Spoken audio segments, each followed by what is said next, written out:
in the world blind.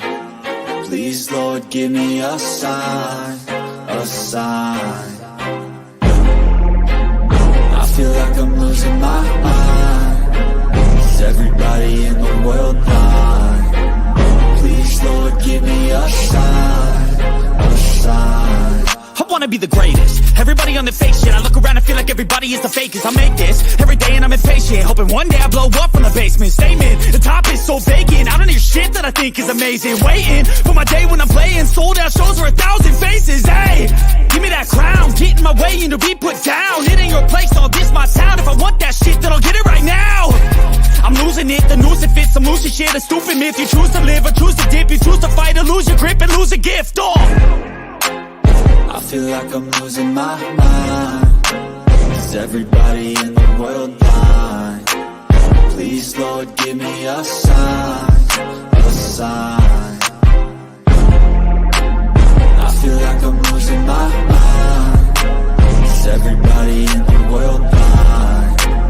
Please, Lord, give me a sign, a sign. Yeah.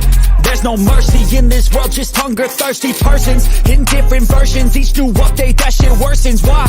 Pull back the curtain and you'll see the different vermin. We all have different burdens that all seem to cause disturbance. Yo, so do me a favor, don't treat me like a neighbor. Don't need the different flavors of your problems just to savor. I've got my own issues, I need a comb to get through. Don't need to groan with you, just go get your own tissue.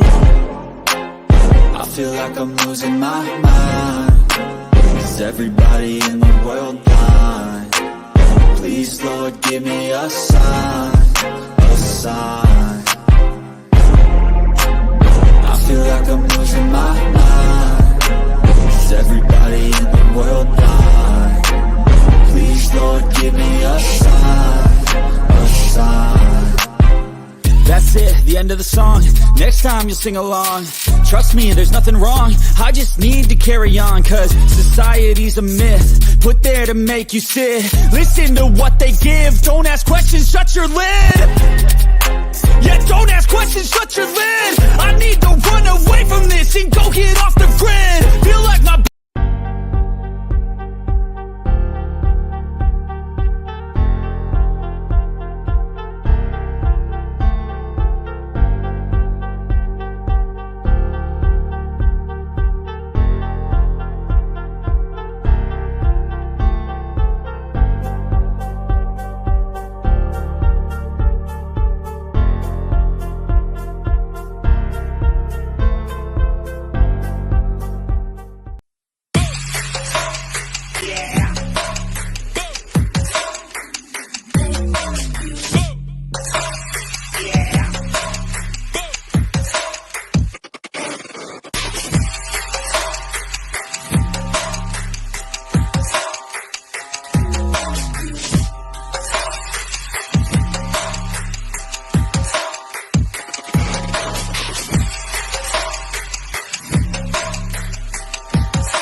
Yo, what is going on, everybody? So welcome to another Thursday night live play-by-play, this time between the Jacksonville Jaguars and the New York Jets.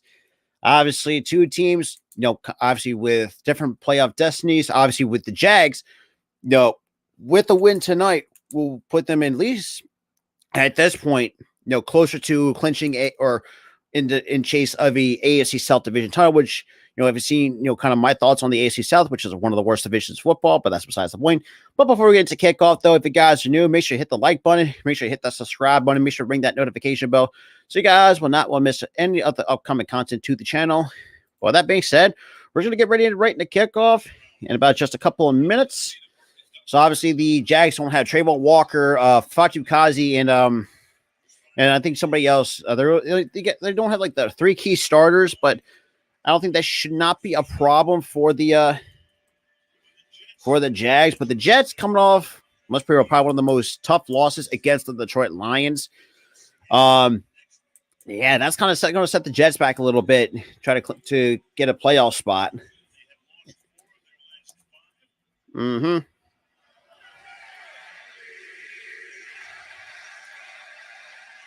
Then we get the Jets chants going on. Shout out.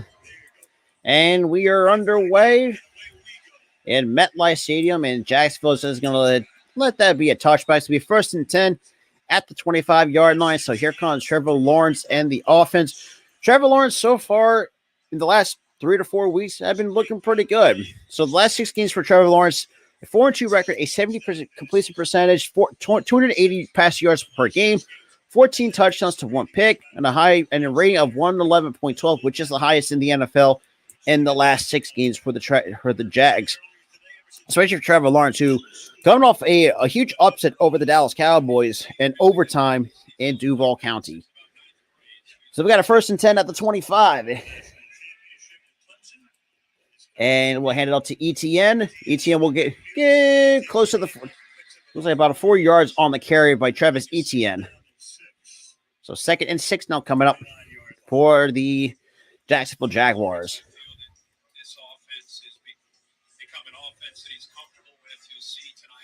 So 2nd and 6, 14:40 to go.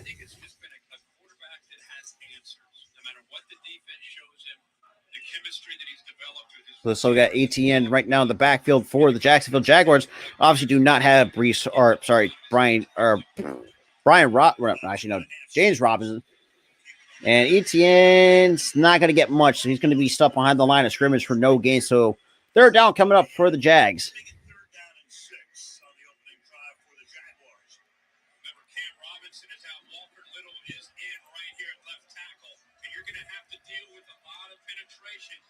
Athletic defensive line. This time you see Carl Lawson with quickness moving from the outside to the inside. And that was Shaq. That was Lawson on the tackle as well. So 3rd and 6 at the 29-yard line. And Lawrence will take the snap, will drop back. And Lawrence gets sacked and the fumble comes out. And that's going to be Jets football.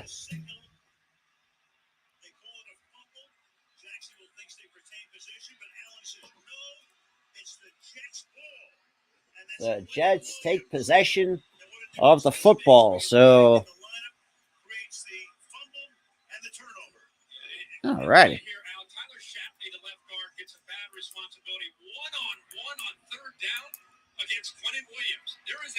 And that was Quentin Williams on the sack and the fumble.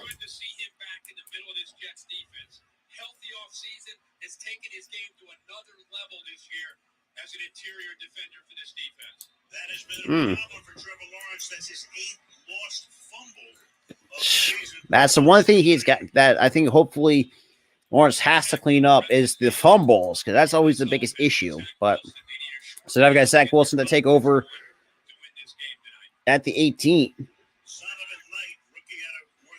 We're at the almost at the 16. And Wilson will take it himself and going to get no gain on the quarterback draw. That was Boyd on the tackle. So Zach Wilson, so far for 2022, 55 completion percentage, 1,596 yards, 6 touchdowns to 6 picks, a 75.3 rating. That was part of that 5-3 record for the Jets, who kind of sputtered a little bit after and all that stuff. But they got 2nd and 9 at the 15. And Wilson will hand it, and that was Zonovan Knight, and we'll get at least about 3 or 4 yards on the carry. So that's going to bring up like a 3rd and 5 or a 3rd and 4.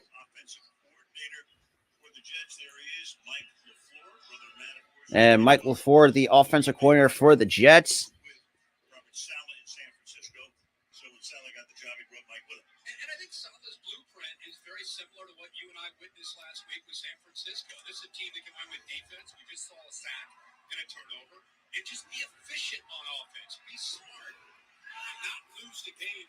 So 3rd and 5 at the 9. Wilson will take the snap, will drop back, pressure coming, and he gets hit hard. So Andre Cisco with a huge sack on Zach Wilson. And that's going to force a 3 and out and force a field goal for the Jets. catcher sees that. Absolutely not. Just no protection off the blind side. Jacksonville Jaguars are recognizing late movement affects So Andre Sisco with a sack, and that's going to force a 37-yard field goal from Greg Zuerlein, who missed a 58-yarder during their matchup against the Lions. And the kick is good. So the Jets take an early 3-0 lead. 11:37 to go here in the first quarter after the Jags decide to fumble it. And that's so 3-0 New York Jets lead. Let's be real, should be the New Jersey Jets, but I ain't going to go much further into it. You know how much I feel about that. But shout out to the four that's in the chat, though. Welcome everybody. Right now, so far, very slow start for the for both teams. Actually, now that I think about it, but yeah, so the Jags now will have to kind of bounce back after losing the football. Giving up the fumble and unfortunately forced a 3-and-out by the Jets. Now down 3-0 after that field goal. But it is what it is, to be honest.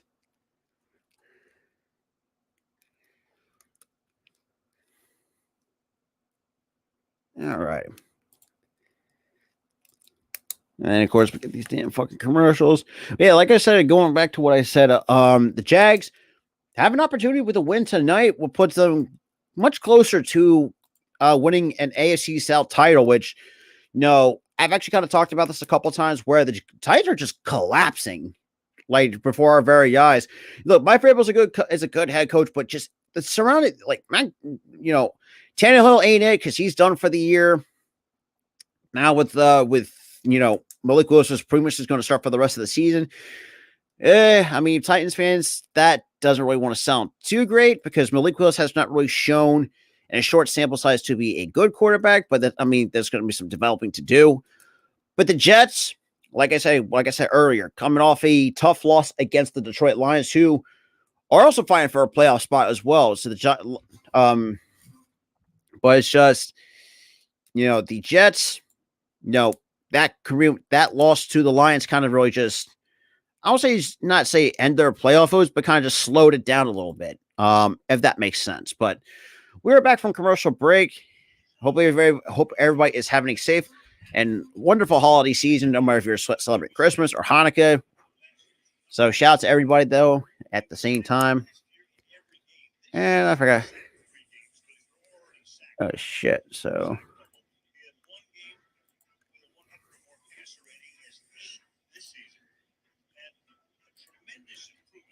But yeah, the passer rating for Lawrence has kind of improved. Spence, that too, and also coming off some good games that the Jacksonville Jaguars have been playing so far this season.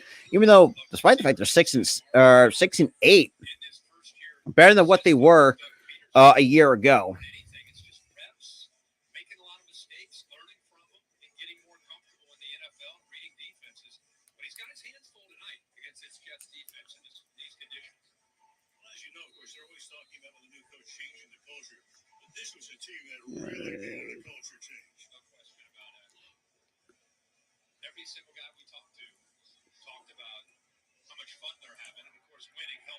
And we get the kickoff again. So from the goal line to the 10 to the 15, 20 to about to the 25-yard line. 26 is where they might mark up short. What's good, Liam? Long time no see, my guy. Hope everything is going well on your end, my guy. I appreciate everybody coming through me. So Jaguars so far this season, 4 fumbles lost on the last 7 opening drives. Doesn't sound too great, but to be quite honest, let's see.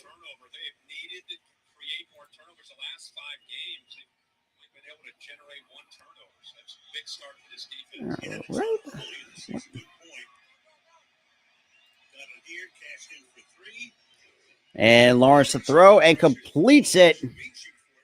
And that was it. Number 17, Ingram with the completion. So we second down coming up for the Jags. 11:20 to go here in the first. As well. So 2nd and 5. And hands off to Etienne. Etienne will break a couple tackles and be about a yard shy of the first down on a 4-yard gain. So 3rd and 1 coming up on under 11 minutes to play. So it looks like Wilson kind of talking things over Joe Flacco.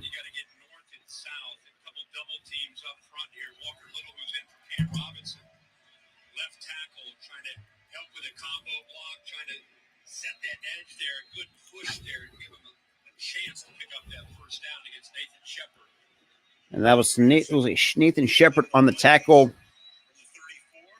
So the 34 is the 3rd and 1. And the hand, a quick screen pass to Ingram. And Ingram to the 50 to the 45. Pass close to the 40-yard line. Goes Ingram on the play. That was an interesting play call, kind of like a play action / screen.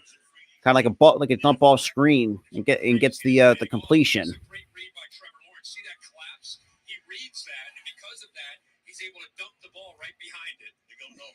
And no huddle. And ETN will get close to the 40-yard line. Goes straight to ETN on the play.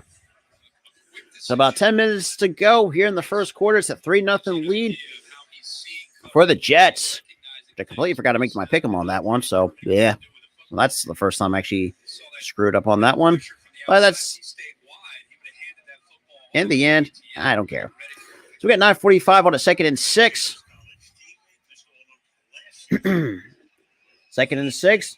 Lawrence will take the snap. Will drop back to pass with the deep ball and that was to Marvin Jones Jr., the intended target, but that was incomplete. So that's going to force the 3rd and 6. I should go back to running the football again. If you're but yeah, that's just me. But shout out to the 10 that's in the chat though. And just good coverage by good read on the nice coverage. So 3rd and 6, 9:30 to go with 9:32. And ETN goes up the middle past the 30 and gets the first out and more to the close to the 20-yard line goes Travis Etienne. So Walker Little with a nice block to get out in front and let Etienne just kind of run straight through.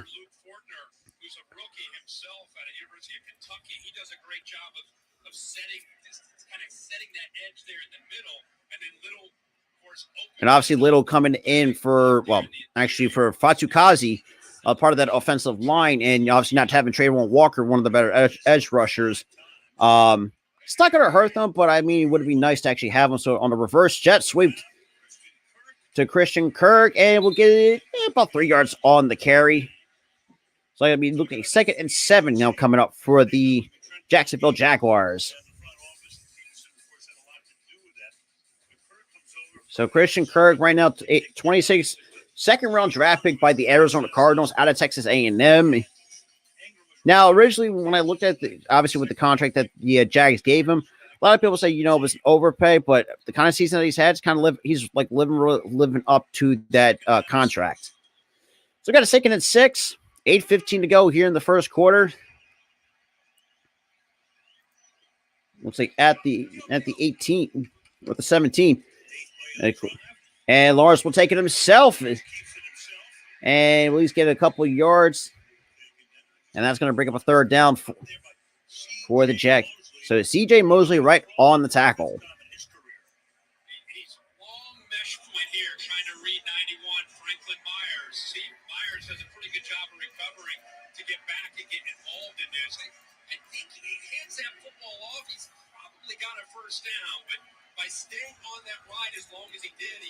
So 3rd and 3, 7:33 to go. Looks like at the 14-yard line. And Lawrence will take the snap, will drop back and throws. That's going to be overthrown to Christian Kirk, and that's going to force looks like we're going to be bringing out the field goal unit. And field goal unit with 7:18 remaining on the clock.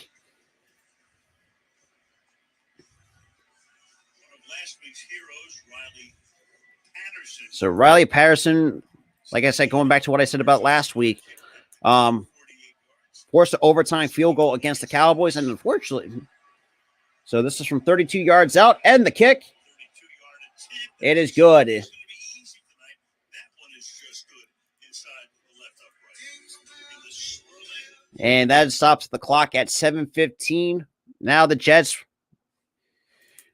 Honestly, Nikki, not much. It's pretty much so far been a couple field goal fests. Only thing you missed was the Jags fumbling at the last. I think the very first. I think the second play of the drive. That was the eighth for Trevor Lawrence, because I can't speak. And fourth overall by the Jags so far this season. But so far the Jags so far has been very solid with the football, despite, like I said, with the 4 lost fumbles. Yeah, that may seem like a low number, but yeah, they've been very kind of not say turnover happy, but they've been like have some good ball security. But unfortunately, with the Jets defenses, they got that once you get your hand in there. But yeah, so I'll leave it at that. But so far, been a field goal fest so far. So just the 2 field goals. So that's all right now with 7:15 remaining here in the first. But like I said, coming into this game, these two teams right now one's coming off a win, one's coming off a tough loss. Like I mentioned, the Jets when they should have not a problem, Nikki, not a problem, my guy. But to be quite frankly, the Jags, right now in I say a weak AFC South, because we know where the Texans stand as a team. The Tennessee Titans right now kind of collapsing, like I said. And then you had the Jags, who are right now sitting at 6-8, have an opportunity to at least be either a half game or at least try to be tied for the division lead for the AFC South. Because, like I said, the Titans are just, I don't know what the hell's going on with the Titans. It's just, Tannehill's going to be hurt, and knowing that the Titans ain't run, who knows? Like I said, I mean, the Jags is going to be one of those teams that's like where, could be a team that could be very surprising to kind of steal the AFC South away from the Tennessee Titans, who, let's be real, if I be completely honest with you guys, has not been the best this season. And we've seen it the last time and time again. When Derrick Henry doesn't get going, 9 times out of 10, yeah, that team's going to struggle mightily.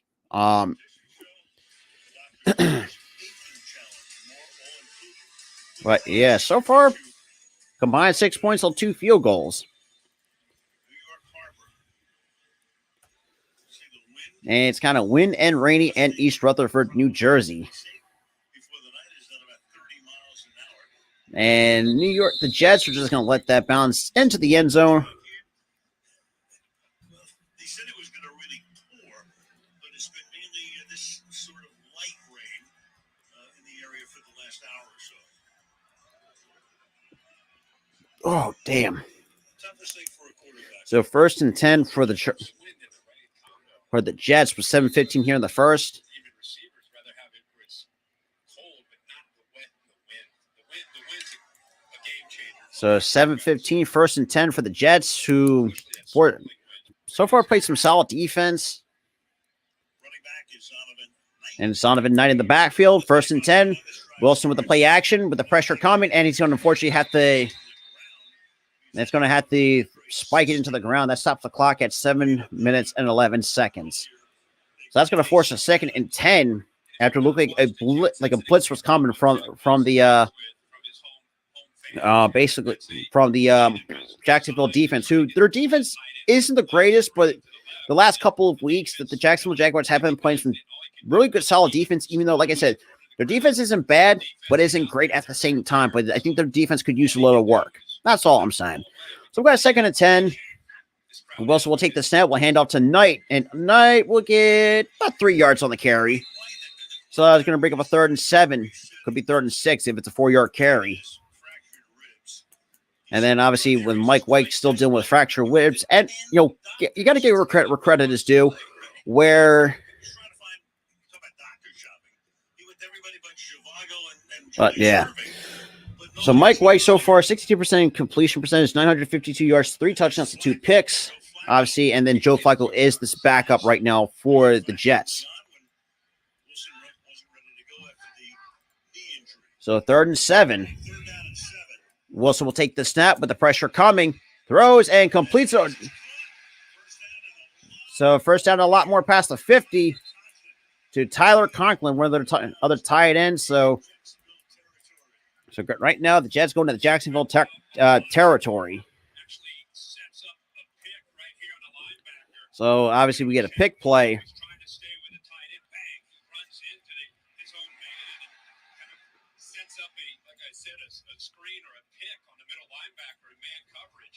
Well-designed play by Mike McCord, and really good execution, good read that time by Zach Wilson. 27-yard gain. So 27-yard catch by Conklin. So we got a 1st and 10 at the 45. And Zonovan Knight will get about 3 yards on the carry off the handoff from Zach Wilson. This defense has the top tackler in the NFL, Lucan, and watch how quickly Lucan almost with the tackle.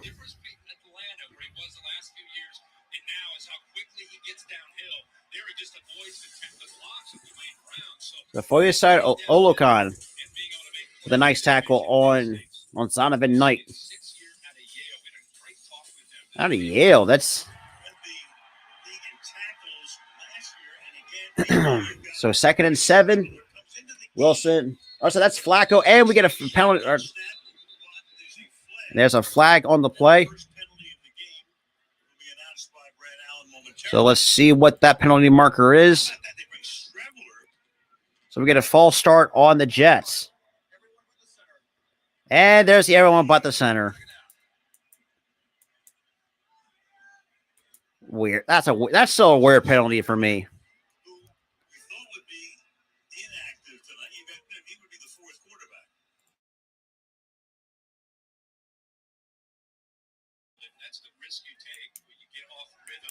So we got 2nd and 12. With almost about 5 minutes to play here in the first. So Wilson, we got Zonovan Knight in the backfield. Wilson will take the snap with a quick snap throw, and that's almost incomplete, and that's almost picked off. And Garrett Wilson looked like he did not know that ball was coming. Here's the inconsistency, the communication between Garrett Wilson, which we've seen a lot this year, and Zach Wilson. You know, he's throwing the ball to the inside, and Garrett Wilson's running that route further to the outside, short of the defenders. A really good look at it right there. And Williams frustrated. If he would have recognized that, he could have been able to pick that off and take it to the house. So 3rd and 12 under, and Wilson will take the snap with the pressure coming. And obviously Wilson's got to throw it away, and that's going to be forced a 3 and out by the Jags defense. And we get another penalty marker on the play. And obviously the Jets are going to get penalized.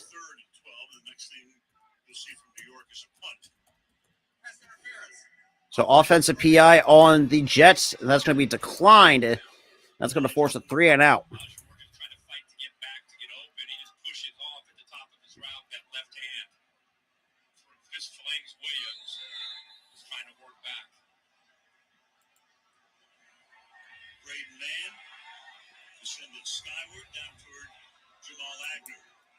And man to get the punt off. Here on the 4th and 12. And Matt will get the football. Ed will get the punt off. Oh, wait. Now we get a flag. That's going to be must be going to be running into the punter or roughing the punter. So let's see.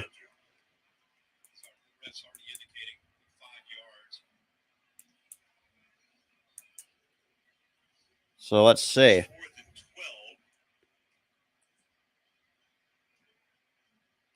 Yeah, that's going to be roughing the punter on Jacksonville. Or running at the kicker.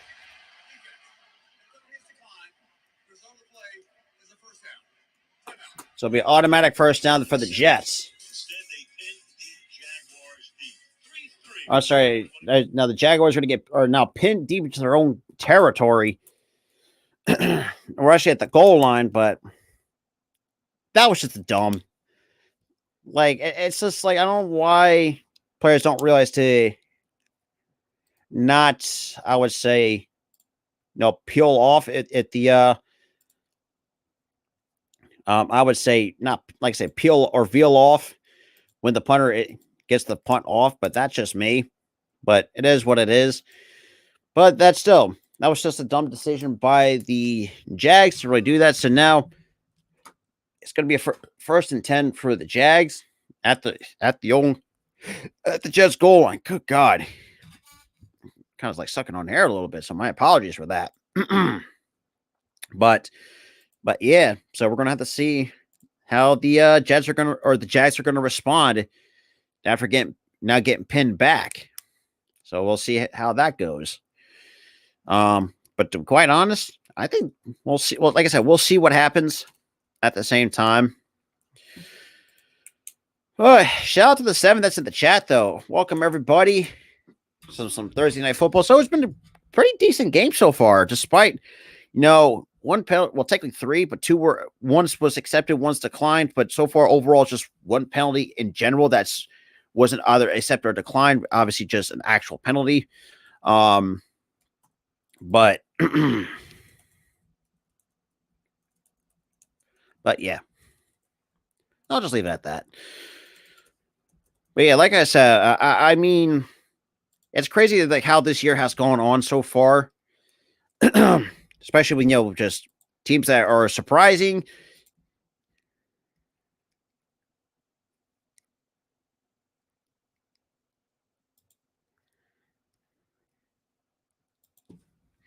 The Jets defense so far, 18.8 allowed per game, which is 4th in the NFL.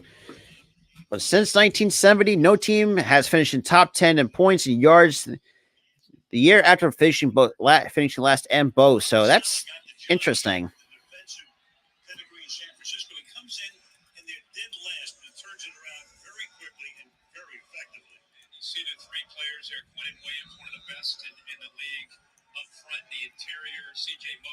So we got our 1st and 10. At the 4-yard line. So Lawrence will hand it off to Etienne, and Etienne will get looks like 6-7 yards about 8 yards on the carry. So about to be a yard shot or about 9-yard carry. So what's good, normal guy? What is good? What is good, my guy? Appreciate you coming through.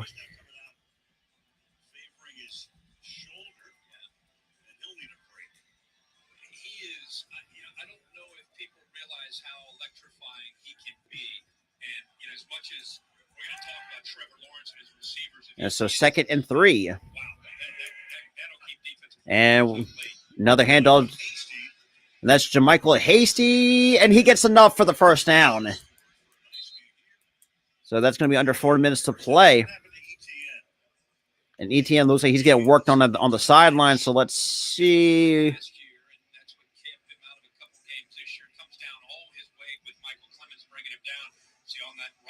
Oh, right on the shoulder. That's gonna kind of hurt a little bit.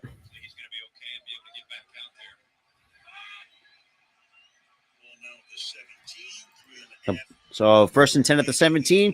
Lawrence will take the snap, will drop back, dumps it off, and that's gonna be incomplete. And that was Quentin Williams almost getting into the face of Trevor Lawrence. You talk about instincts and feel. This is an interior defensive lineman with his eyes in the backfield, right away sees screen. And that's exceptional. 1 second, guys.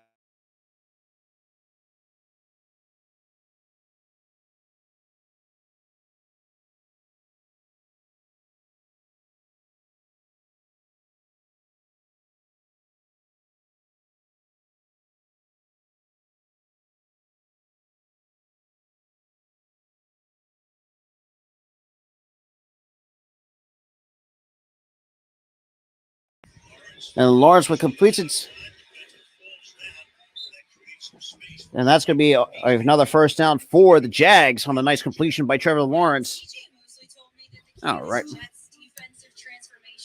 Oh, boy.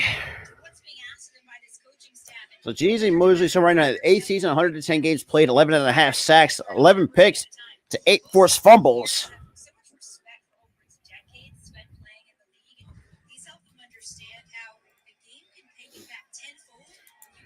we got under 3 minutes to play. And Lawrence with a pitch back to Etienne.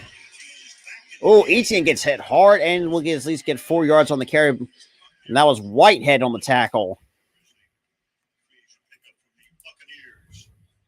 Albrecht demands that this defense fly to the football. I talked about how hard it is to get wide on them because of their pursuit and effort, team speed. Look at that as a unit, downhill to safeties and backers, and then they're able to get sideline to sideline. That time, Jordan Whitehead, of course, is able to make that big collision. So 2nd and 7. So we got Etienne in the backfield.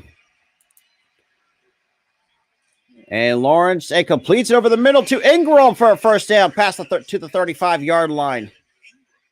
Or sorry, to the 45. My apologies. So not too shabby for the Jags offense. Kind of somewhat, I would say, answering back after getting pinned at the 4-yard line in Jets territory. It's a quick throw. Good things happen to young quarterbacks, and again, that's where Lawrence has been in these last 6 weeks.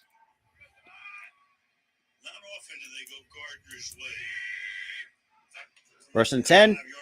Hands up to Etienne, and he's going to get tackled behind the line of scrimmage by Whitehead on Jordan Whitehead on the tackle. So that's going to be no gain for Travis Etienne. And that's going to drop the clock to 1:15 to go here in the first. Still game tied at 3 points apiece. But the Jags, like I said, coming into East Rutherford 6-8, taking on the 7-7 New York Jets. Jacksonville does a good job running inside, and then they run reverses, and just to kind of keep you honest on the edges of the defense. They got the Cowboys a number of times last week with Jamal Agnew.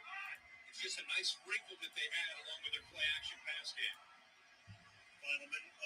So under a minute to play, Lawrence the throw and completes it. And that was to number 85 for another Jags first down. It's a tight zone. You're talking about going to Sauce Gardner. He's in zone this time, but he's got great length. So you got to be able to get that football over top of him or between him and the safety, Jordan Whitehead. Really good feel in the timing there of getting the ball out flat and on a line to the big tight end was a nice target. See, there's Sauce. He's got the receiver up front, which he bites on and allows Trevor Lawrence to go over top of him. Drive started back at the 4. So 1st and 10. Ball's out to his left. And Lawrence will take it himself and run for a first down to the 25-yard line. So it looks like to the 24 goes Trevor Lawrence on a nice run. And that's going to end the first quarter. And that's going to be tied 3-3 going into the second quarter.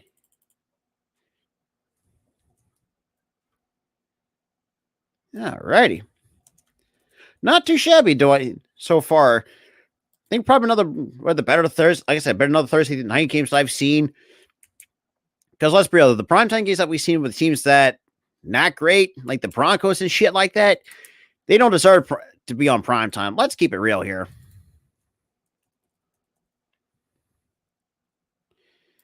Maybe that's just me.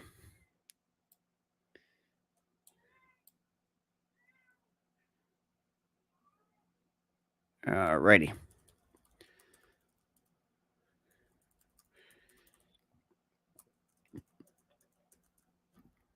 Alrighty.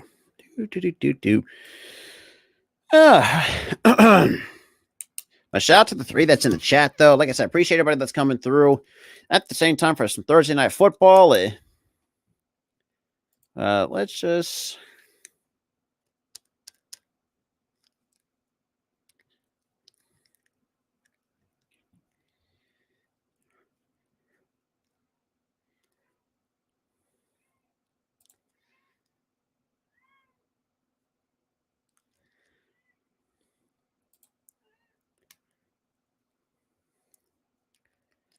Alrighty.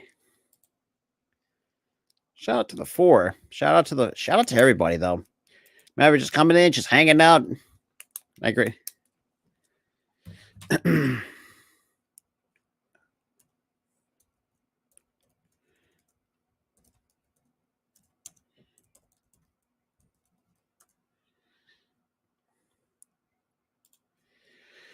And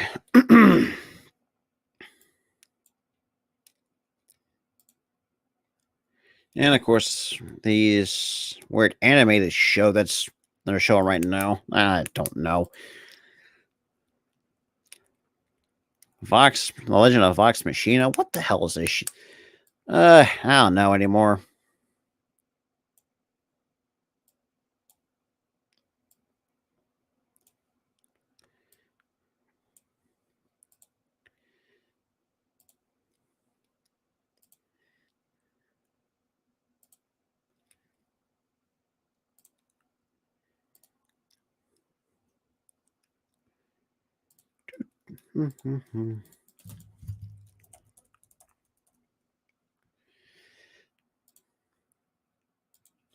So let's see what a Rob. Yeah, righty. Unbelievable. I'm glad we got him back. He's a playmaker.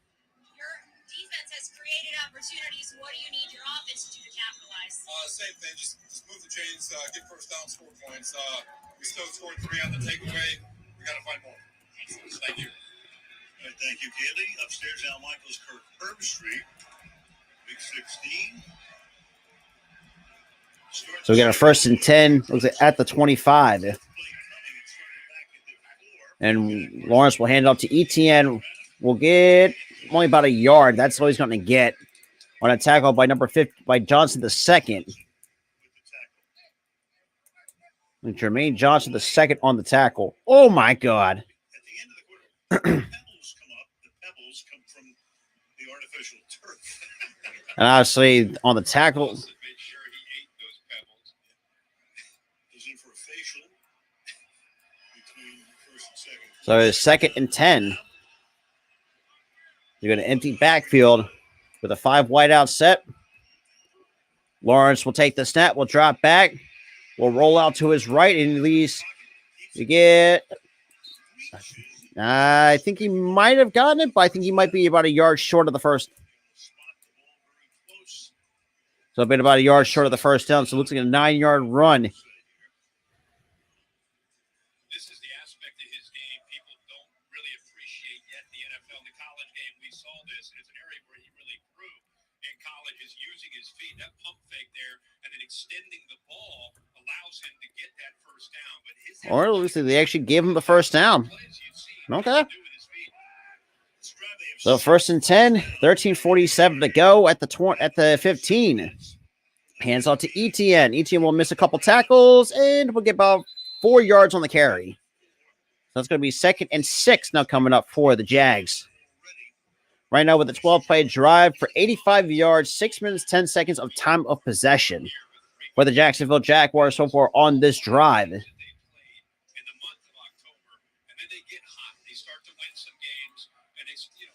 Tennessee a couple weeks ago, division rival, the team at the top. And all this last week they come back against Dallas. You talk to them this week, it's just a team that believes that they can find a way to win. And a lot of it has to do with So 2nd and 6. And the pitch back to ETN to the past the 10 into and be short, stopped short at the 2. Looks like the 1-yard line. So 1st and goal, Jacksonville. Looks like one of the Jets' defensive players is kind of shaking up.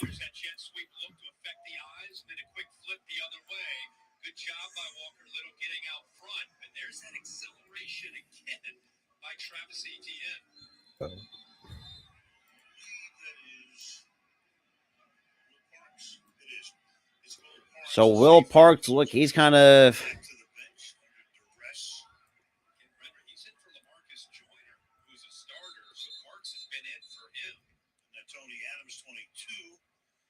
To that spot. So a drive that started at the 4. This will be the 14th play. 9 runs, 4 passes, and 7 first downs. And a touchdown counts as a first down. That would be 8 first downs on a drive, which is something you almost never see. Meanwhile, Jacksonville takes a time. So Jacksonville will take a timeout here. That'll be the first of the 2nd quarter. You know, okay. The schedule came out this year, and we saw, let's be honest, Jacksonville at the Jets. December, the worst team in the league last year against the team that had four. This is the NFL in 2000. It's the NFL 2022, but it's almost the NFL every year. Yeah, I'm with you. I think we all looked at the games like we looked at the Raiders and the Rams. We thought, hey, that's going to be a great win. It's home game for you. And two teams are probably going to be in the thick of things. And that didn't turn out to be what we thought it was, except we got Baker at the end. And then, of course, this. I mean, to think about Jacksonville to lose all 5 games in October, you're going to tell me that by the time we get near Christmas, they control their own destiny to win. And that is true. Like I said, I mean, Tennessee, with the way that they're collapsing, it's really pretty much opened up the door for the Jags to take away that division away from the Titans. We got a 1st and goal at the 2. So we'll say we got Ingram in motion. Looks like we got ETL gets the handoff, and it's going to be about a yard short of the first down. So it's about 2nd and goal for the Jacksonville Jaguars.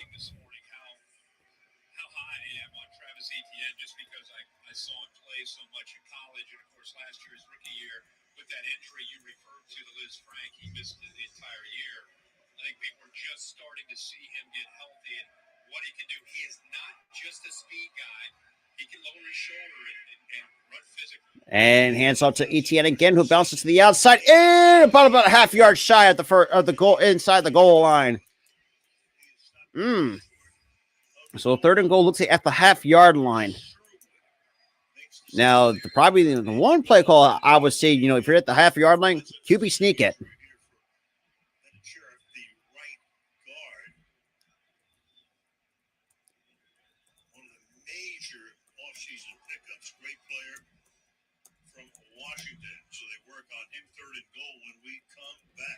And it looks like we're going to take a time or like a commercial break right now.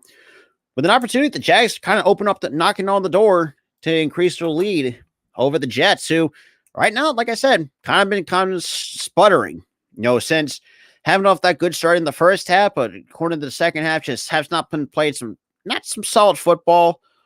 But to be quite honest, it is what it is. But yeah, hopefully we'll see how that goes.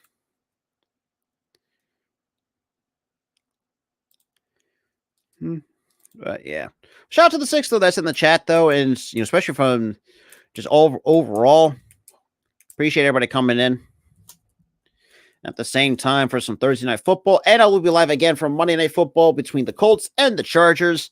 So make sure you don't want to miss that as well. On the day after Christmas, who would have thought Christmas?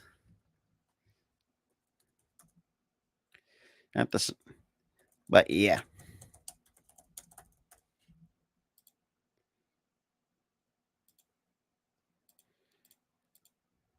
Alrighty.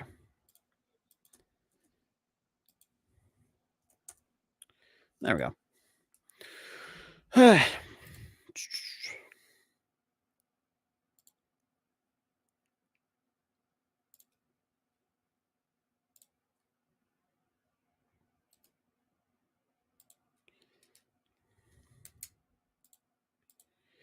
All right.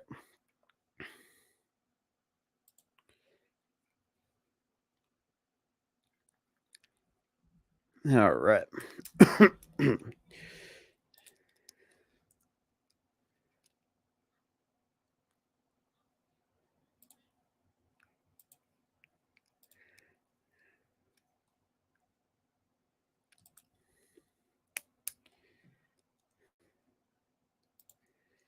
All right. Man, who would have thought the season's going to come to a close at some point?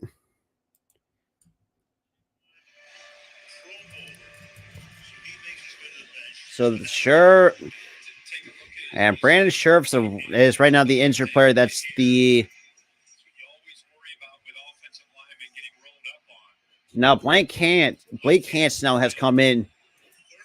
So 3rd and goal with Ingram in motion. And a QB sneak.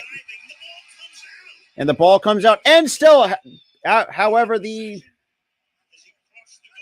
and touchdown Jacksonville. So So 16-play drive for 96 yards, 8 minutes, 19 seconds of time of possession against the Jets. This is the beauty of being 6'6", right? With the length, get up in the air. He obviously breaks the plane. That's an easy one. Oh, yeah, that's a... The ball comes out. I mean, despite the ball coming out, too, but still, either way, that ball, when the ball comes out, still doesn't matter. Defense. What a way to finish off that drive. That was their only third down play on that drive. So down the field they went in bits and pieces, 8 first downs along the way. And so for the extra point to be up 7 over the Jets with 11:26 to go here in the second, and the kick, it is good. So it's 10-3. Jacksonville leads over the Jets. Under 11.5 to go here on Amazon Prime on Thursday Night Football.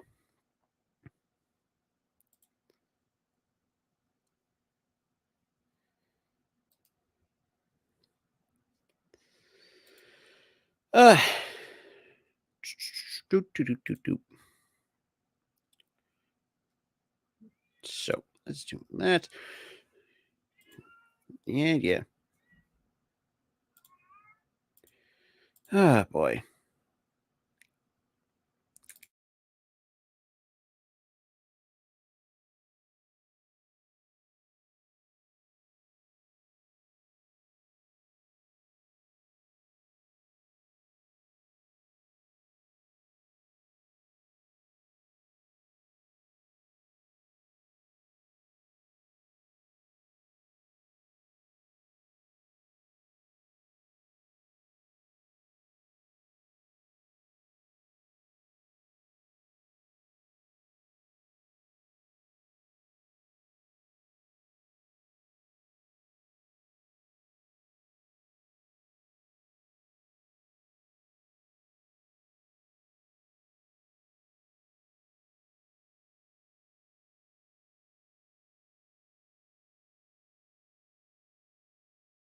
Oh, shit. Jaguars that their right guard Brandon Scherf is questionable to return because of an ankle. You see him get rolled up on. So Brandon Scherf is going to be questionable to return with an ankle injury. This team captain is such a trusted guy on this front line, but he's still in the medical tent and athletic trainers are with him. Thank you, Kelly. Well, we talked about all of the free agent pickups, and he was as big as it got. And Braxton Berrios is kind of shaking up a little bit. Berrios, who head over heels over that bench. So we got a 1st and 10 Will go to work here from his own 33-yard at the 33. So Wilson with a play action rolls out to his left and completes it to Garrett Wilson and gets the first down. And it would have been about an extra 2 yards. Wilson has a real good chance to wind up as the offensive rookie of the year. I love the call for Zach Wilson. Early down, boot, get him outside where he's comfortable. He loves to throw on the run. An easy read, little over-under read. Just get it out to your athletic rookie receiver, Garrett Wilson, with a simple throw. Maybe that can get Zach Wilson going here. It's Wilson who went hobbling off from his calf. And Wilson takes a snap and pitch it back. And we get a flag on the play to Zonovan Knight. So let's see. That stops the clock at 10:33. Let's see who is this is going to be on. Illegal formation. The tight end was covered up on the line of scrimmage. 5-yard penalty. First down. So that's on the Jets again. That is their second. 2 tight ends in the game to the quarterback's left, and both of them up on the line of scrimmage.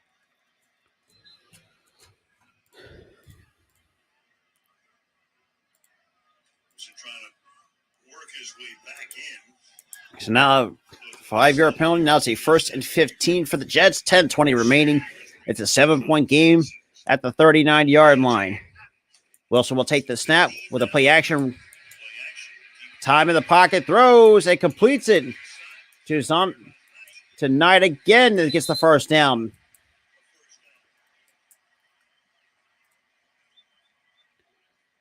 This is what I think you want to see the development of Zach Wilson. Instead of predetermining to throw this to Elijah Moore, watch him look downfield. He's looking kind of look right like, to Elijah Moore. He recognizes and then the obviously, coverage. I'll kind of like do a bit of a check down to Zonovan Knight to get the first down. What Mike LaFleur and Robert Salah want to see. Don't force it, especially in a game like Right, that's absolutely true. Back in the game, so they needed 15, got 15.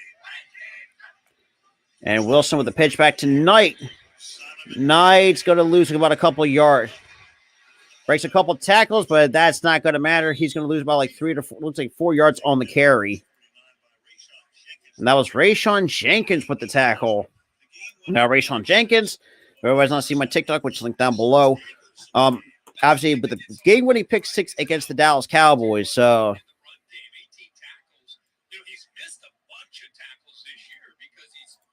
all right. I'm just. The hero last week, and he and Andre Cisco in the back end of this defense. Statistically, this defense isn't off the charts, but they're athletic, and I think they're gaining confidence as we get near the end of the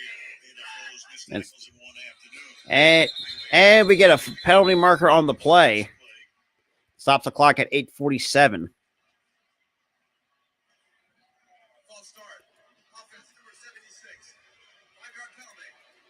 And that's their third penalty on the Jets on their false start. And we get boos raining down in MetLife Stadium. So many injuries this year up front for Robert Salah, this offense.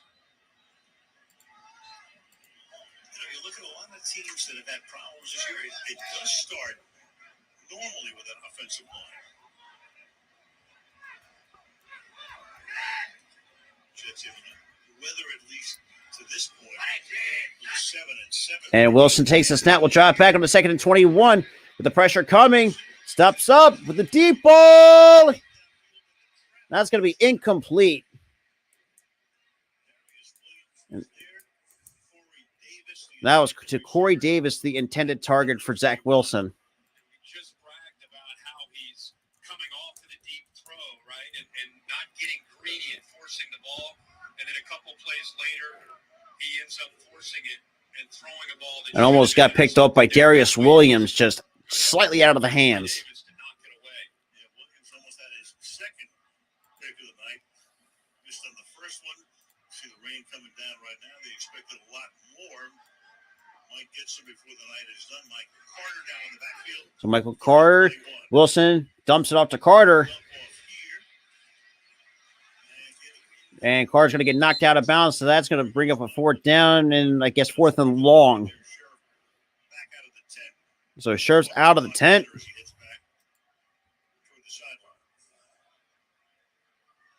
the fans booing. They're frustrated, but this offense gets behind the sticks, makes it so hard to try to execute. It's paramount. They got to win with defense, and they got to be on schedule on offense. It's just that kind of team this year. You get behind the sticks. And that's going to force a punt by Man. And with Agnew right now to return it for the Jacksonville Jaguars. And Man will get the punt off. And we get a fair catch at the 10-yard line. Almost a muff punt, but somehow Agnew still hangs on to it. And that's going to take us into the commercial break. Like I said, hope everyone have a safe and, wonderful holiday season, especially how cold and rainy it is, whether you may be watching this at the same time. My apologies. Oh, my goodness, man. But, yeah, it's been interesting. Been a good game so far. I'll say that much. Oh, my God.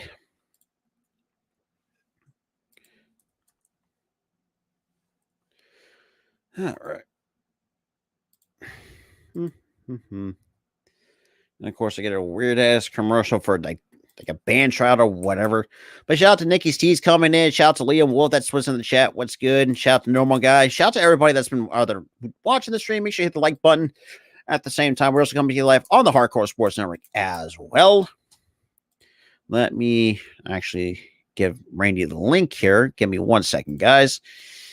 I got to give Randy my buddy Randy, who is all things obviously another. All right.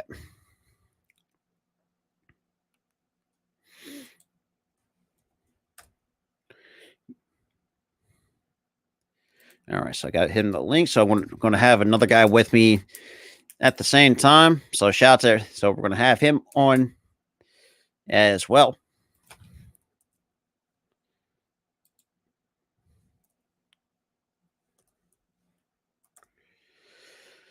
Alrighty.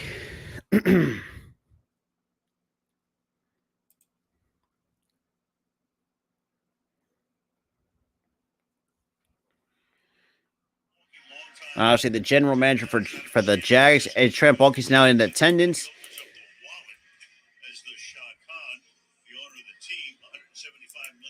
So obviously, the at the Jaguars additions and free agency, Christian Kirk 4 years, $72 million. You have Brandon Scherf coming in from Washington on 3 years, $49.5. Zay Jones 3 years, $24. Evan Ingram 1 year for $9 million. Elwicon 3 years, $45. And Darius Williams 3 years, $30 million. So the We're going to do this with Doug Peterson. We got to build around Trevor Lawrence. We're going to go all in, put our chips in the middle of the table. Let's build around him with talented receivers like Christian Kirk and Evan Ingram and tight end Zay Jones. And you get ETN back healthy, get stronger up front with the offensive line. And actually improve your defense if you really think about it.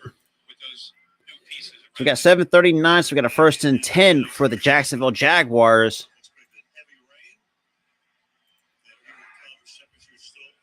So 1st and 10 at the 12.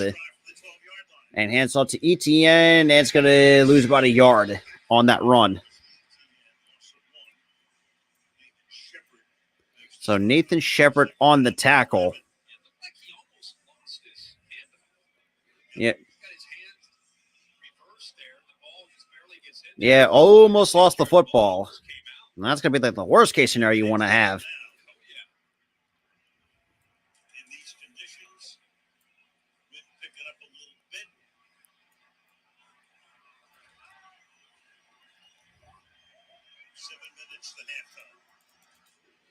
Now the play action, Lawrence rolls out, and Lawrence will get the first down and more for the Jacksonville Jaguars.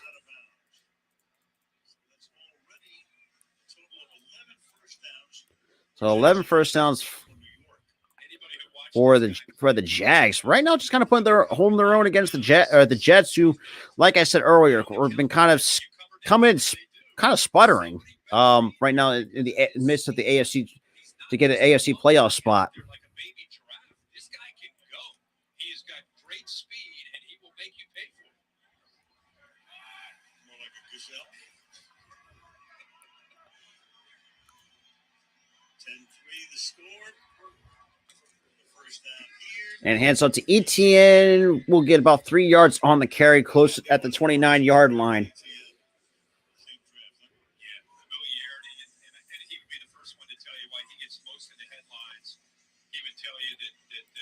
Has to pay attention to the big playability, the threat of it.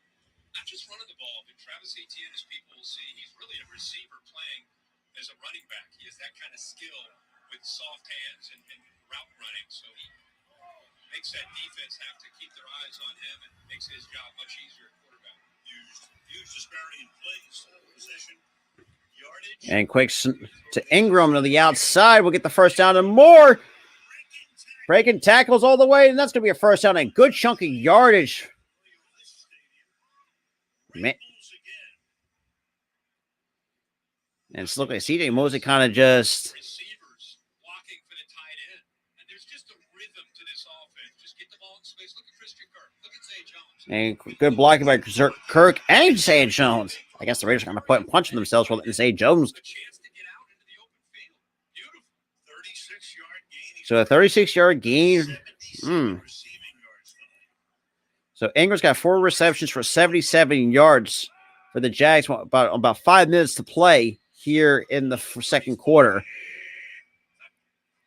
And hands off to ETN. We'll get about a yard, just about a yard. That's all he's going to get.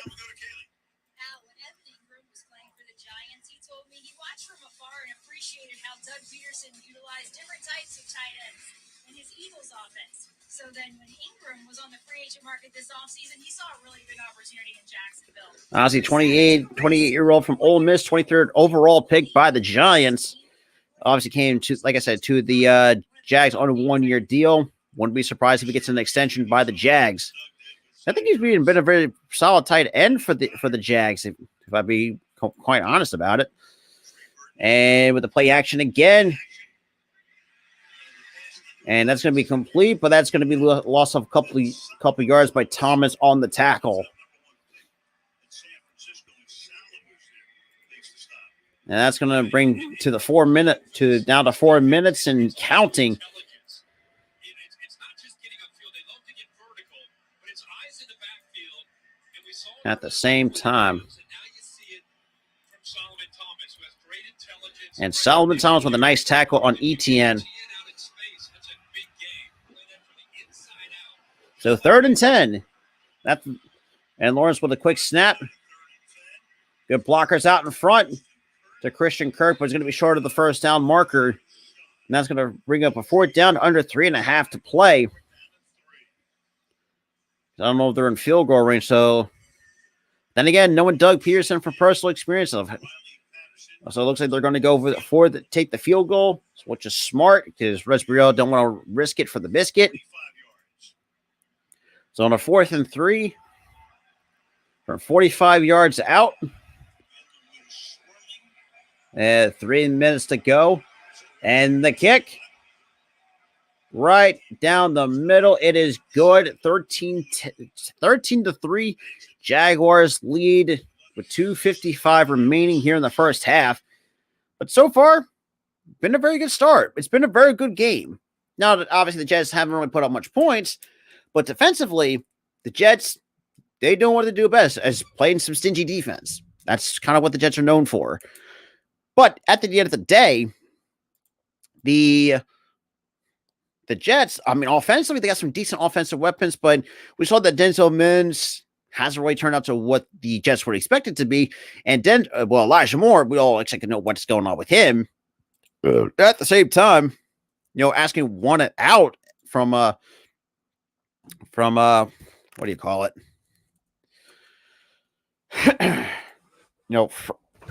Goodness gracious. From the Jets, because after kind of what everything has gone on so far. All right. All right.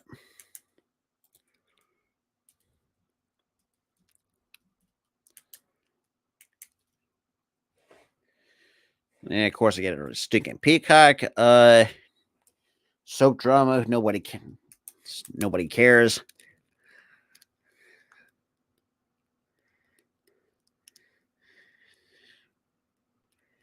Alrighty.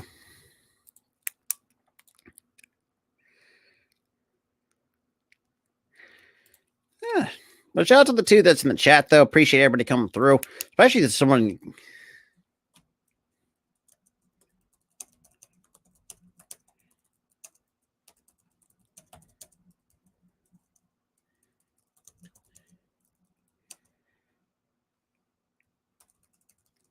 And, of course, a weird commercial with Ryan Fitzpatrick and shit like that.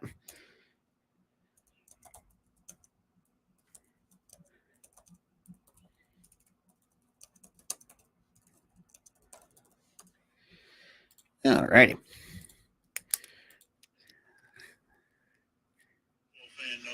Obviously, Franco Harris, God rest the man's soul, passed away earlier this week. So, hopefully, everything... Prayers to the family, his friends and family, and the great Pittsburgh Steelers teams in the 70s, and also been very known for the immaculate reception.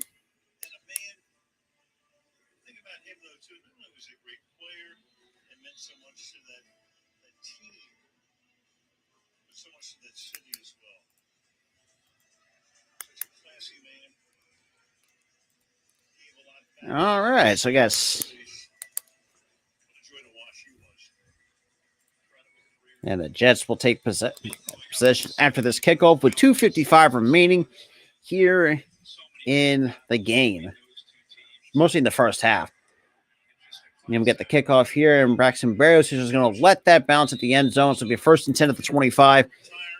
So Berrios didn't want to take any chances of returning after the last time kind of went flying over his own team's bench. A lot of people say it's the most iconic play in the history of the National Football League. The Immaculate Reception. Nobody can forget that play. Yeah, and you never forget the play, and you never forget the career. I had a chance to meet him just a handful of times. The Penn State fans, I think, are mourning as much as the Steelers fans. So 1st and 10 at the 25. Looks like we got Zonovan 9 at the backfield. Always giving back. And Wilson with the play action. Pressure coming. Down goes Wilson, sacked by Jacksonville. That was number 95. That was Robertson Harris on the sack on Zach Wilson. They're changing up their looks here. They actually cover up. Look at this. Kind of a bear front, but they give you a lot of looks and a lot of big bodies in the interior. Creates a one-on-one matchup and throw in a little bit of a blitz and some stunt and a stunt up front, and you get free. This is not a defense that's active as far as getting after the quarterback, but as I said, I think as the year goes on, they're gaining more and more confidence in their ability to get. So 2nd and 18. Quick snap. And that's going to be batted down by Robertson Harris again. That's going to be 3rd and 18 for the Jets. Well, the crowd impatient. Been impatient for years here. And when Robertson Harrison hits a screen, so he just goes right by the offensive lineman. He can't get to him, but he gets his hands up. He's an opposing guy at 6'6", 290. Great job of recognizing the ball out fast, gets the hands up and knocks it down. It's another 3rd and forever for this Jets. Yes, Wilson's kind of looked a little frustrated over there. on the 17th And Wilson to drop back to pass, throws, and completes over the middle. And that's going to be no good. That's going to force a 3-and-out by the Jets. So the Jets offense sputters again. since they saw any postseason action. So That's going to bring us under 2 minutes to go here in the 4th. And so they're actually put 1 second back. So now we're at the 2-minute warning. 13-3. Jags lead over the Jets. Quite frankly, Jets ain't doing shit. But like I said, there's only just 1 half, but we'll see. We'll see.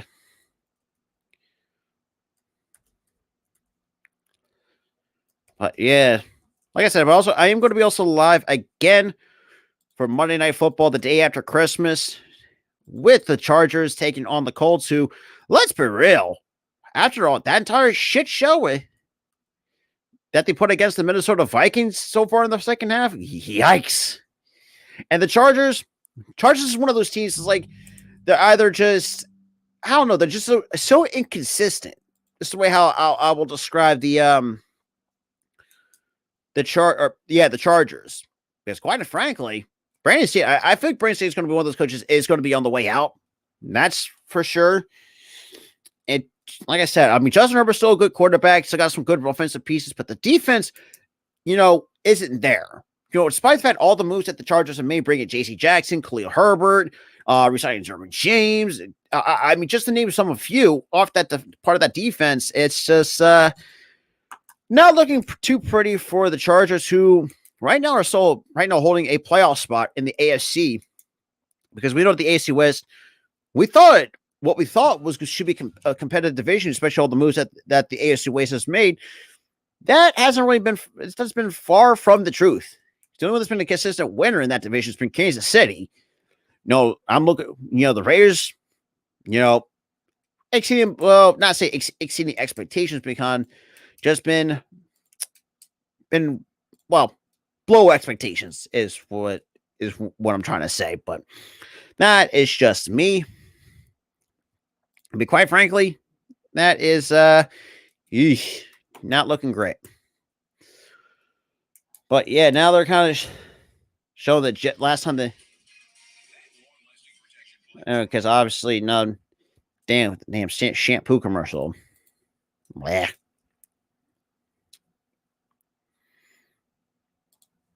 And we are back from the 2-minute warning. So they're going to talk about the halftime show. Trevor Lawrence using his leg so far tonight, and actually Quinn Williams with the way that his impact has been kind of been felt. Not clear right now. Coming down pretty hard at the Meadowlands as the Jets will punt. And the Jets will punt it. Man to send it skyward. So no coaches challenge in the last 2 minutes here in the first half. And man, to get the punt off. And Agnew will drift, and he's not going to get much on that return. So I'll stop the clock at 1:51, and with some decent field position for the Jacksonville Jaguars. Fights to prevent global disaster. Stream now only on Prime Video. You've done a couple of games out of here, haven't you? I have. Yeah. I actually did a COVID game with the Steelers and the Giants. There wasn't a fan in here. It was the first game of the 2020 season. It's one wacko year, wasn't it? Oh my gosh! Every single week. So this drive begins back at the 33-yard. And hands off to Etienne. And, man, Etienne gets hit hard, but still gets 3 yards on the carry off the handoff by Trevor Lawrence. In the first half. I know for Jets fans, they're booing Zach Wilson, but let's step back for a second. Look, Zach Wilson can do some. By their defense playing well and getting The defense has been playing well, but the offense has not done shit to wake the hell up. Oh, that's all I got to say right now. We got a 2nd and 7, a minute 23 to go here in the second quarter. Lawrence with a quick throw over the middle to Ingram's, about 2 yards shy of the first down. So 3rd down is short coming up for the Jags. defense. How many plays was that drive? 18 plays or whatever. They went from their own 4-yard line, 96 yards, and punched it in, controlled the clock. I mean, and you're supposed to be a team that prides yourself on defense, so it's easy to point the finger at Zach Wilson.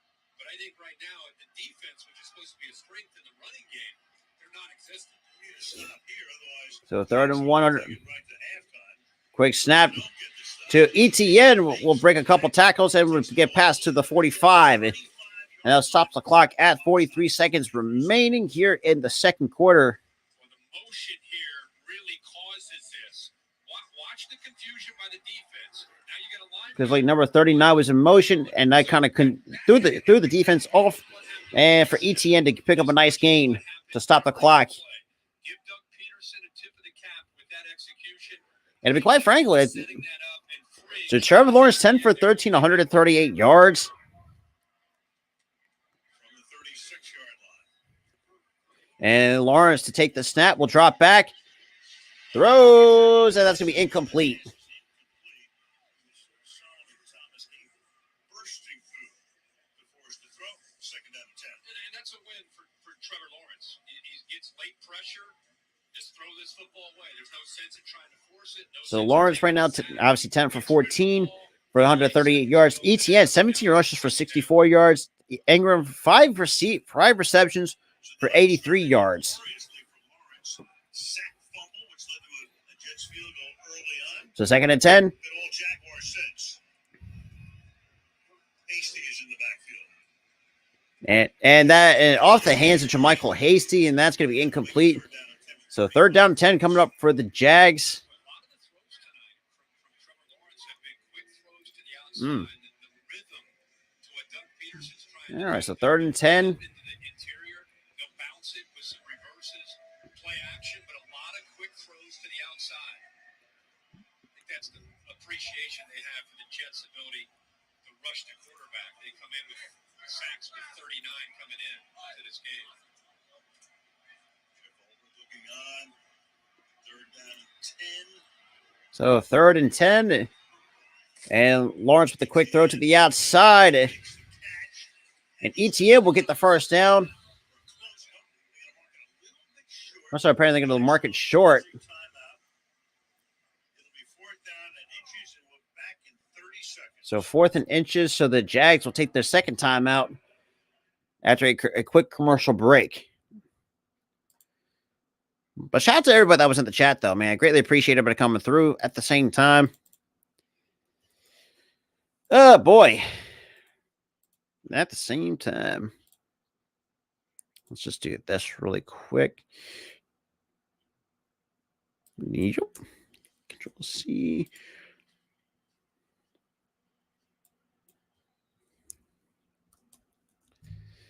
All right. All right. After a quick 30-second timeout, let's. Yeah, just about some inches shy of the first down marker. And that's going to force a field goal. I mean, look, from 44 yards out. And the kick.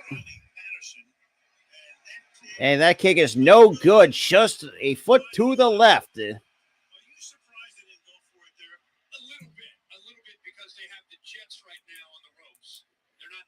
That is a very good point. That they should have gone for like a QB sneak on 4th and inches. So that's just me.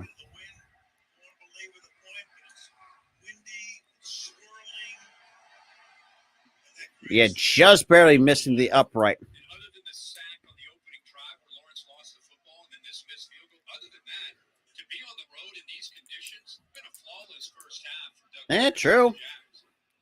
I'll give the Jags a lot of credit though. You know, putting up 13 right now in the first.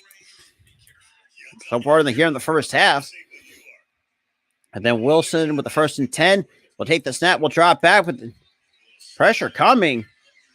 And completes it to Zija Uzama and fighting his way to get some yardage. And that's going to blow the play dead.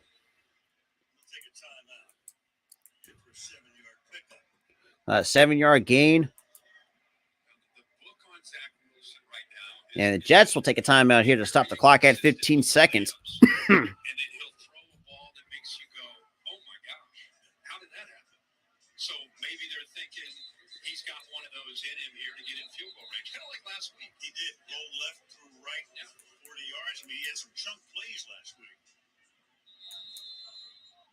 But they lost to Detroit, giving up 4th down, which resulted in a touchdown at the end. So 2nd and 3.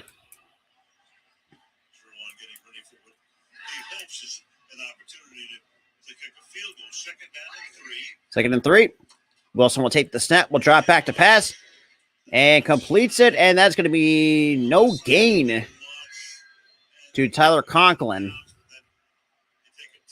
And that's going to be the second timeout taken by the Jets. So that leaves both teams with one timeout here in the second quarter before halftime. So now it actually drops the clock to 9 seconds. My apologies.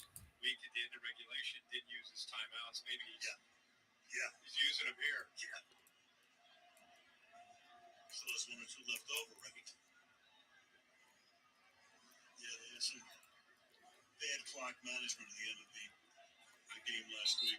He handled that pretty well, though, where he got in front of the team and said, guys, you guys make mistakes. I make mistakes. Yep. And I think he really got even more respect from his players when he said that.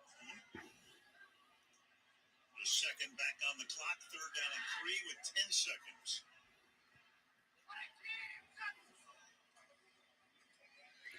And Wilson to throw. That's going to be incomplete. That's going to force a 3 and out by the Jets.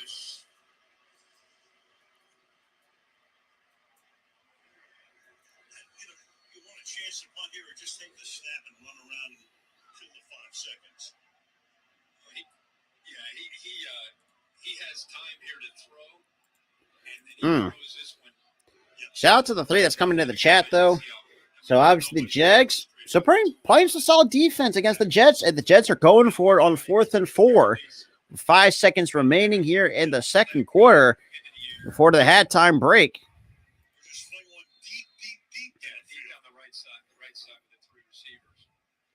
And that's Susan. And Jets will use their last and remaining timeout. So right now, as the playoff picture stands, so for right now, the division leaders, you had the Bills who clinched the playoff spot at 11-3. The Chiefs still haven't clinched the playoff spot, but they clinched the AFC West at 11-3. Then you got the Bengals at 10-4, and the Titans right now 7-7. And then in the wild card, you had the Ravens at 9-5, the Chargers at 8-6, and the Dolphins 8-6. And the teams in the hunt You had the Patriots and the Jets both 7-7. Raiders and Jags at 6-8, and along with the Steelers and the Browns are in the hunt. So 4th and 4. Well, now you got Garrett Wilson, who was off in the races. That is penalty number 4 for the Jets. Kind of a ragged end to a ragged Mm. performance by the offense. They've run 66, have run 20 plays for 66 yards. When you average less than 3.5 per play, problems. They've on 3 receivers. And Wilson to drop back. Wilson back to throw. The throw with the time, with almost like a Hail Mary. That is picked off by Jacksonville. Like laterally, and that's going to take us to halftime. Yeah, I mean, like I said, the Jags are coming in, just coming off that momentum against the Dallas Cowboys. But right now, we're in halftime. So obviously, the Jags lead 13-3 going into half. Now I just got to fix the scoreboard right now. But before we go into her commercial break, the Philly Sports Talk podcast, live play-by-play for the Jags and Jets, is sponsored by SeatGeek.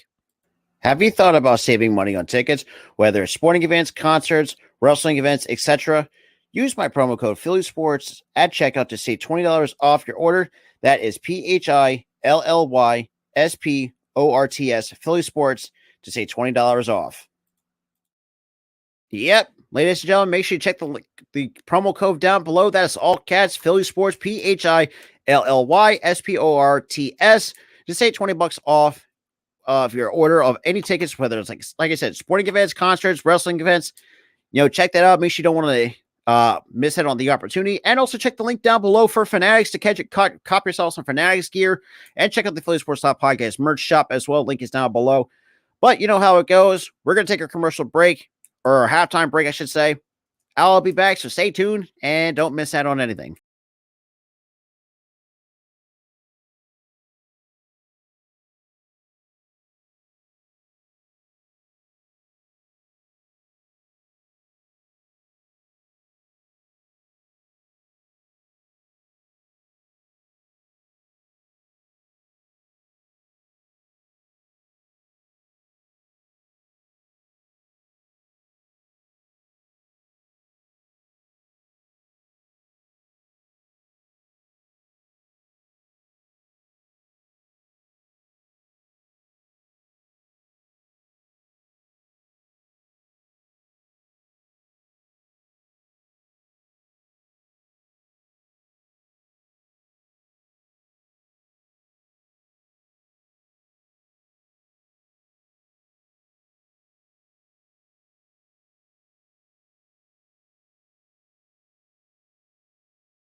Alrighty. So far, team comparisons. So the Jags have 41 total plays, 251 total yards, 13 first downs, 20 minutes, 11 seconds time of possession. For the Jets, 21 plays, and yada, yada, yada. For the Jags, from what's at stake, would retain control of path to the AFC South Division title. For the Jets, would finish Week 16 in a playoff position if two of the three teams lose. That's the Chargers, the Miami Dolphins, and the New England Patriots. So we'll see how that goes, especially with the Chargers playing on Monday night against the 4-9-1 Indianapolis Colts, and that is a complete train wreck of a franchise. But with that being said, so the Jets will receive the second half kickoff, and then we'll get Braxton Berrios. And Berrios is not going to get much. So tackled at the 12-yard line goes Braxton Berrios. So they'll not shave 5 seconds off the clock. Let's. Well, right there, I felt like we had points on the board. I didn't want to risk anything, And that's a smart thing. Why risk it? But if you're on 4th and inches, you should just taken that opportunity.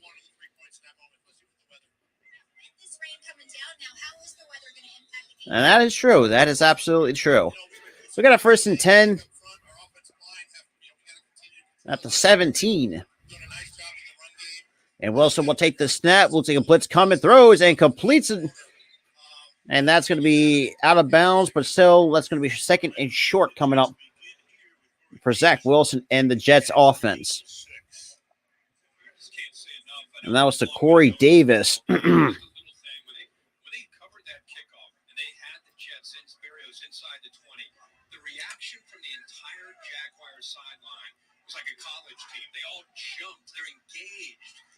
So 14-24, 2nd and 4 with the Wilson hands it up to Wilson, and Garrett Wilson ain't going to get much. I'm sorry, that was Zonovan Knight. I'm sorry, because the 27 was kind of covered up, looked like 17. So that was Zonovan Knight, but he's going to get like at least a couple of yards. So the first half possessions, pretty much been 3 field goals, a punt, and an interception so far for the Jets. That's pretty much what their offense has kind of turned into, just stagnated. So under 14 to play, 3rd and 1. About 13:50 to go here in the 3rd. And we got a guy in motion. Wilson will take the snap with the pressure coming in his face. Steps up, and that is going to be incomplete, and that's going to force a 3 and out by the Jags defense. And we get a rain of boos coming down in MetLife Stadium. That'll be a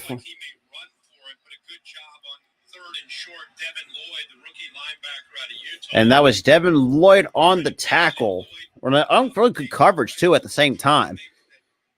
Very another underrated pickup, too, by the Jags, especially in that draft class.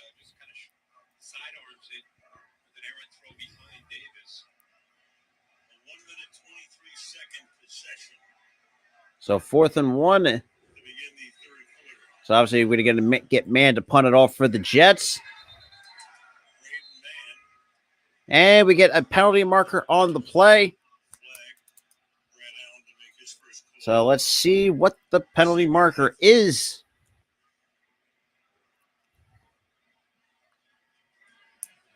So false.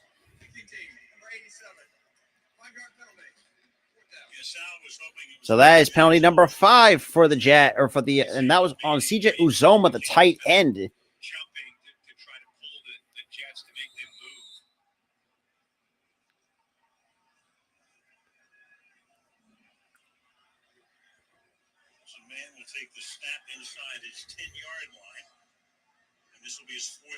And man for the punt. Hopefully get. And then Agnew's going to let that bounce out of bounds. Look at inside the 20.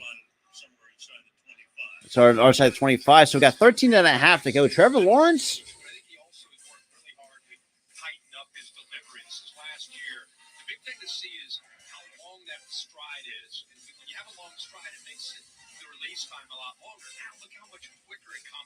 Yeah, obviously now they're showing the quick adjustment to Trevor Lawrence's throwing mechanics. under a second to get the ball out. So Lawrence already 11 for 16, 147 yards. Also rushed for five times for 41 yards and a rushing touchdown. Obviously on that QB sneak to put up them 13-3. And Lawrence with the pitch back to Etienne. Etienne will put on the brakes and it's going to get at least about a yard. That's all he's going to get after get hit hard by Quinnen Williams.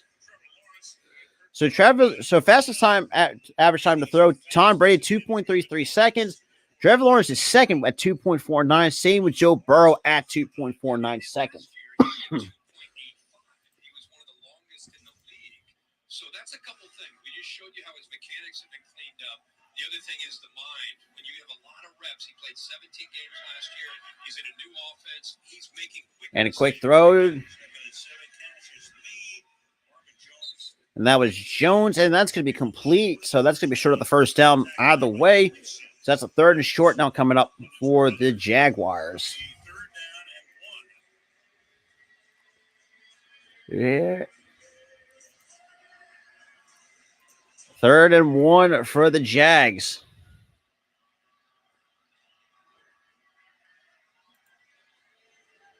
And the Jets make an early and much needed stop. So 3rd and 1 and a quick QB sneak, and that is good. Now it's going to be complete for a first down. And he is a big, powerful athlete with his lower body at 6'6", not afraid to run the football. So a simple sneak turns into about a 4-yard gain.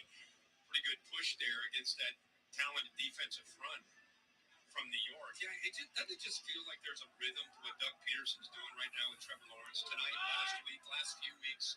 There's just a rhyme and a reason for everything that they do. No question, one of the reasons. And hands it off to McCasey. Will get about 6 yards on the carry. Try to fight for extra yardage. So that'll be 2nd and 4 now coming up. And when you go through losing 5 straight in the month of October, you drop to 3 and 7, and you live on the other end. You get through that, and then you have an. But man, it's been all Jacksonville for most of it. And to be quite frankly, it still shows that, the Jets, I think they kind of made a mistake on Zach Wilson as a quarterback. And Lawrence, the throw, and completes it to Marvin Jones for the first down. That stops the clock at 11:01. I think you've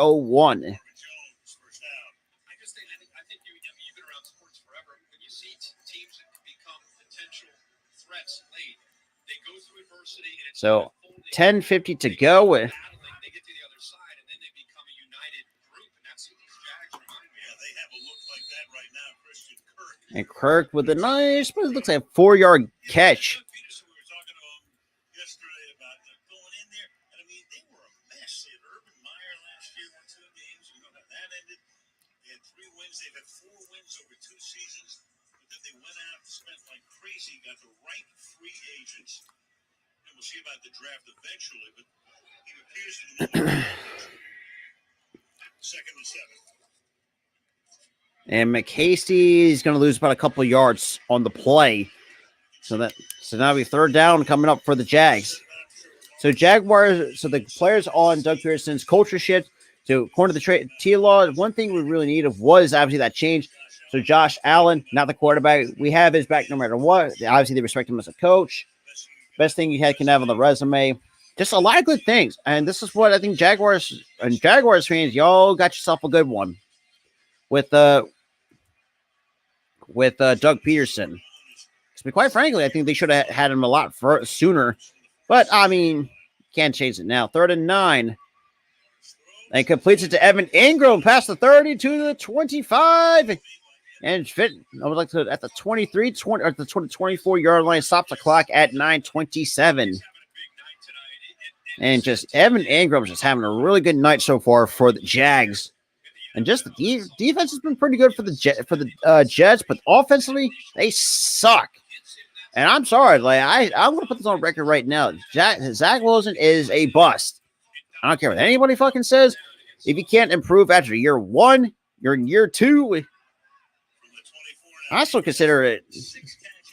So 6 catches for 106 yards for Evan Ingram. Now Lawrence with the play action dumps it off. So Dan Arnold with a nice hit, and we get a flag on the play. Let's see where that's just going. So looks like this might be going against the Jags. Well, what it looks like. You mentioned they're going after a little bit of Sauce Gardner tonight, who's been like reading books. He's bored out there, right? So let's see. Obviously, that stop the clock at 8:51. That's the first penalty on the Jacksonville Jaguars. An eligible man downfield, and that was on number 75, the right tackle, Taylor.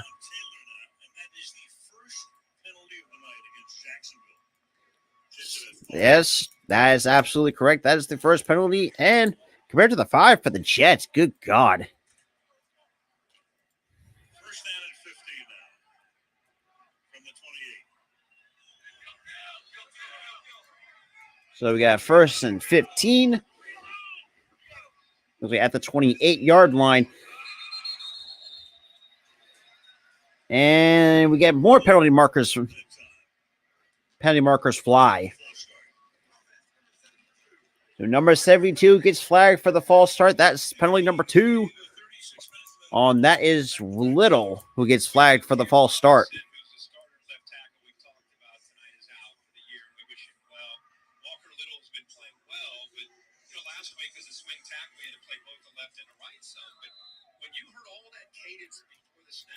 Kill, reload.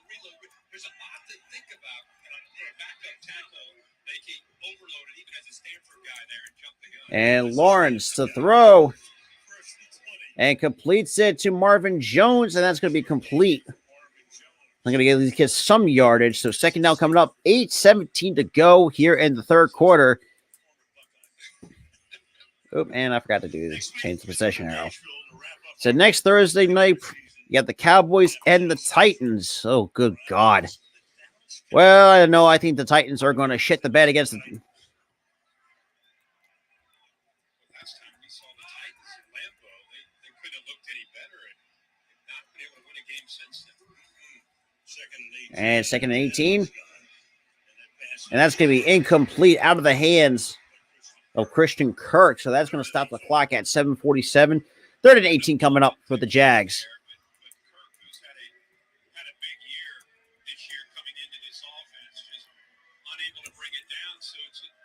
It's a rare third down and long. Jacksonville's been really good tonight, converting 60% of their third downs, but they've been very manageable. This one's a little bit tougher for Lawrence and his offense. So third and 18 at the 31. And completes it. And Agnew gets at least a few yards, but that's going to force that's going to bring out a 3 and out, and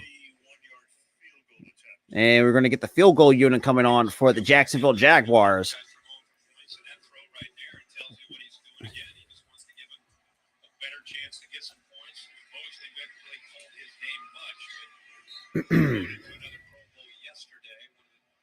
And that was CJ Mosley on the tackle.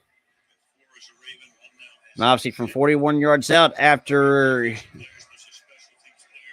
And the kick is right down the middle. It is good. 16-3. Jacksonville Jaguars lead over the Jets. It's just... Honestly, it's that time of year in the radio... And, well, technically New York City...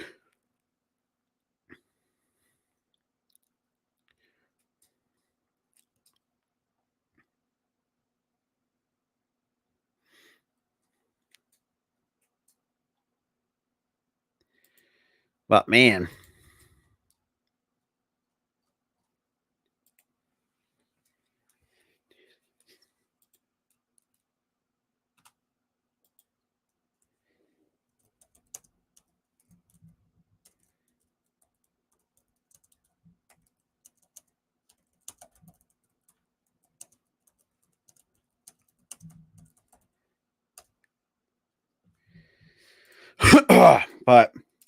But so far, kind of give a bit of a recap. Like I said, I appreciate everybody that has actually kind of tuned in.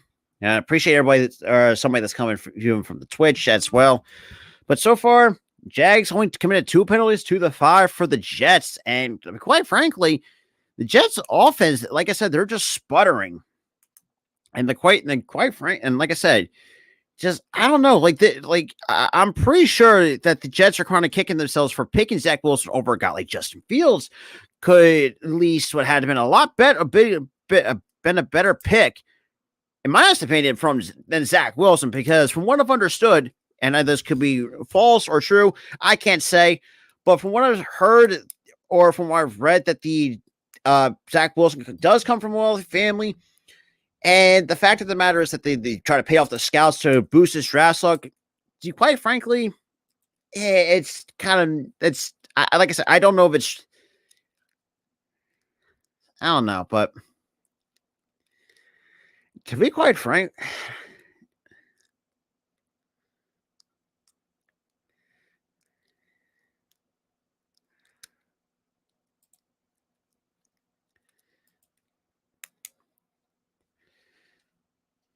so let's see now they're showing the Jags QB burn. So 3 of the last 4 seasons used 3 starting quarterbacks from 2019 to 2021. So 52 teams have used 3 starting quarterbacks. I mean, yikes. 6 teams made the playoffs from 2012 to 2021. The Packers 2013, 2014, the Cardinals 15. Surprisingly, that the Texans actually made a playoffs in 2015, which is still surprising to me. Obviously, Mike White's still dealing with injured ribs, and then obviously got the backup, Joe Flacco. And obviously, Jacksonville to get the kickoff in. And that's going to be an easy bounce at the 3-yard line. And we're going to get a penalty marker on the play.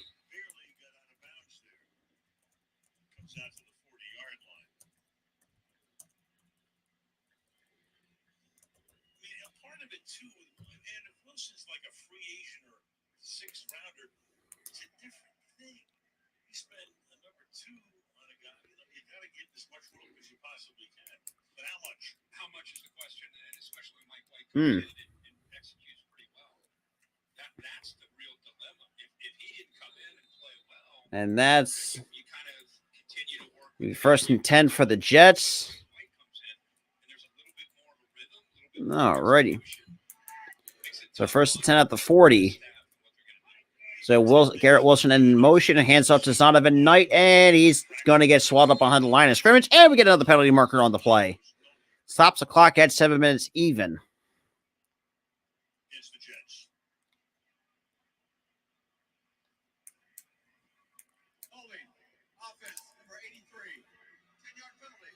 That is penalty number 6 on the Jets.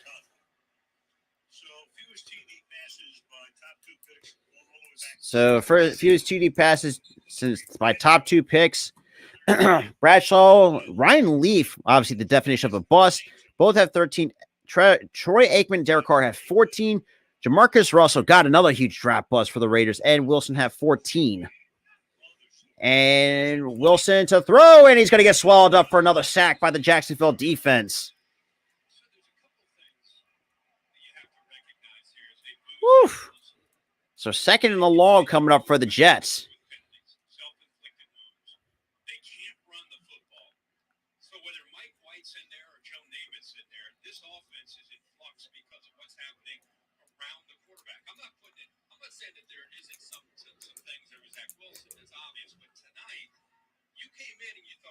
This game with defense and field position and playing smart on offense and being able to run the ball, and they have 7 yards rushing. So second and 25, Wilson with the snap, rolls out to his right from the 20-yard line to throw the deep ball. That's incomplete, and looks like that was Campbell on the coverage, and he bats it down. Now it's a 3rd and 25.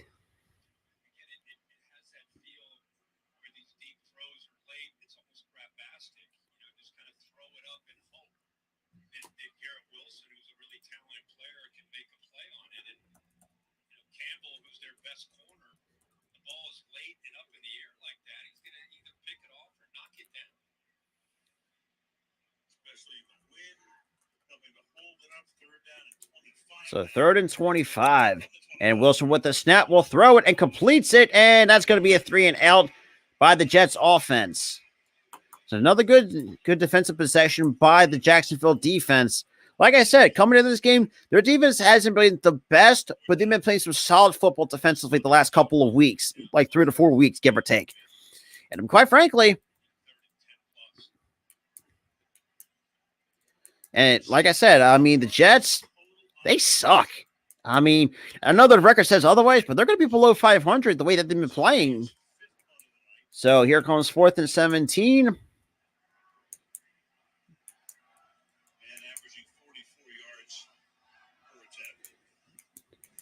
And we get the punt off. Oh, hang on a second. Let's see what my girlfriend wants. And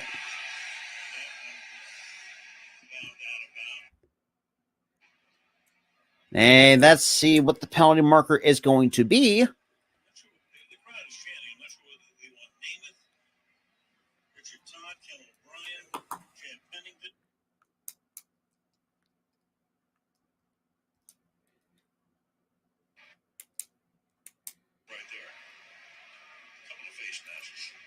Well, let's see what the penalty marker is on this.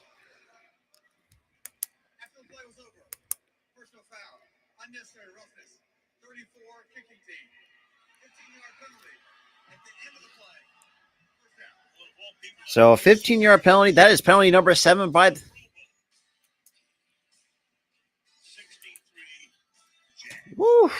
16. Yikes. So obviously that takes us to commercial break. And quite frankly,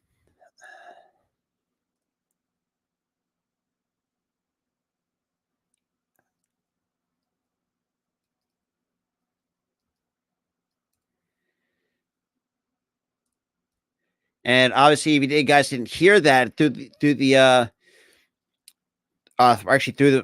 my monitor, we get a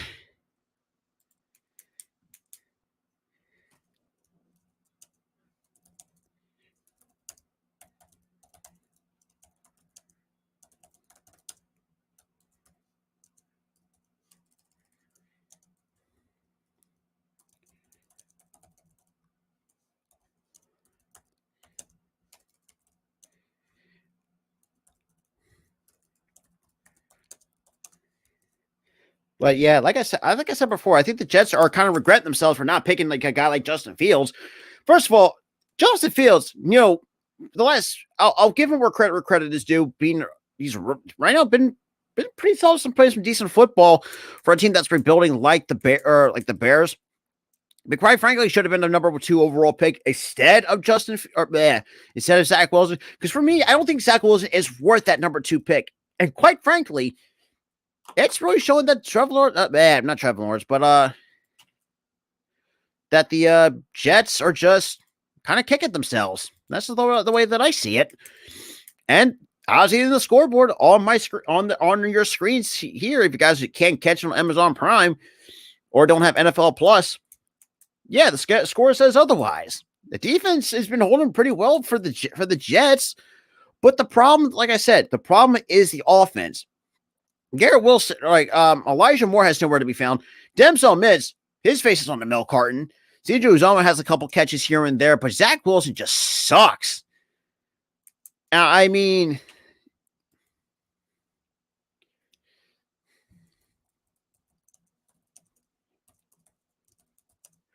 all right, we are back from commercial break.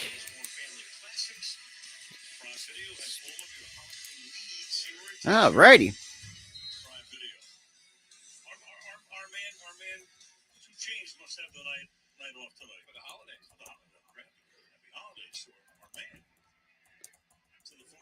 And Lawrence. And Scoop Connor with a nice stuff for me. At least get some positive yards out of that. The nice tackle by CJ Mosley. So second down coming up, under 5 minutes to play. My goodness. And he gets a spin move going and bounces to the outside as I say, nope, stay to the ground, pussy. But it's just, Jags are just doing things right. So it's 4:34 to go. 2nd and 7 on a 3-yard gain by Connor. And Lawrence will hand it off to Connor once again, and at least we'll get some positive yardage. I think about 3 yards on the carry. So we got a 3rd and 4 coming up.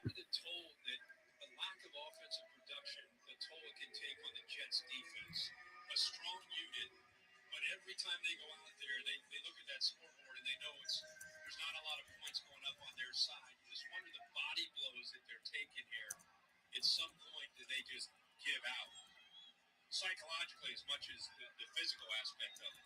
Well, the Jaguars have already had the ball for 27 and a half minutes. We still have 4 minutes to go in the third. And Lawrence to throw. Rolls out to his left and will at least get the... That's going to be incomplete.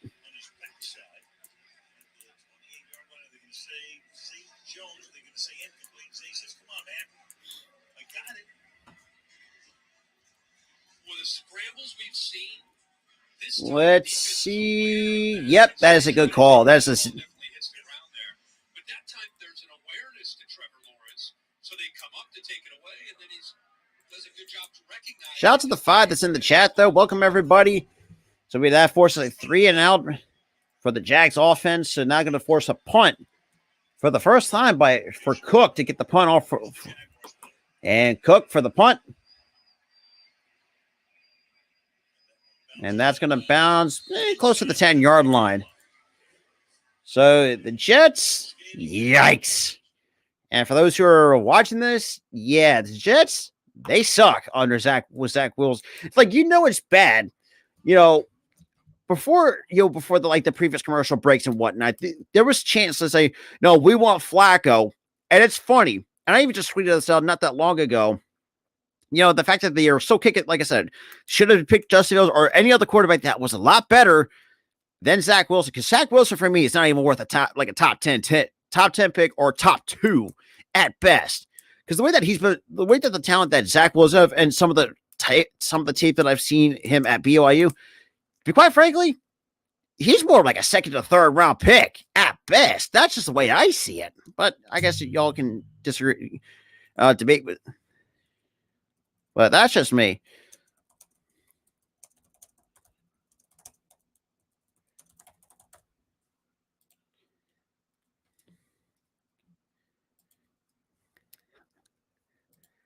But damn. Like, just, whew.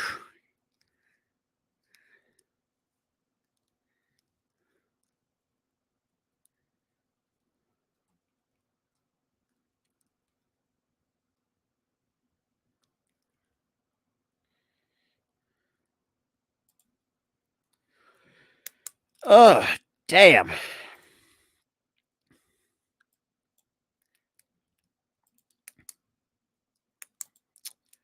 I mean, oh boy.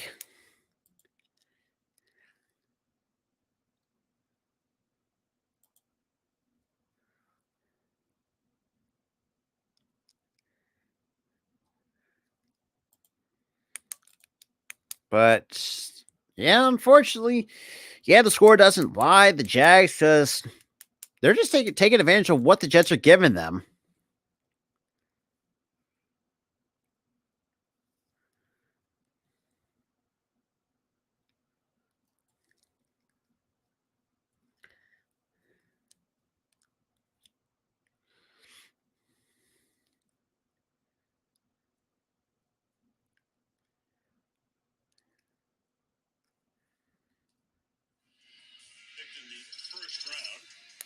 And Garrett Wilson, I mean, a very good pickup.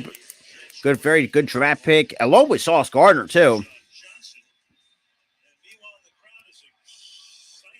And we get so we got Chris Trevor in a quarterback. So we're going to get a shotgun formation, hands it off, and takes it himself. And takes a hit, and Solis gets 4 yards out of that QB draw. So he's 2nd down and 6 coming up.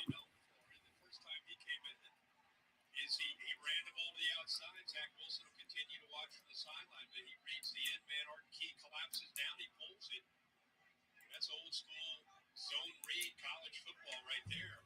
But positive yards, something we've not seen a lot of for the Jets in the run game.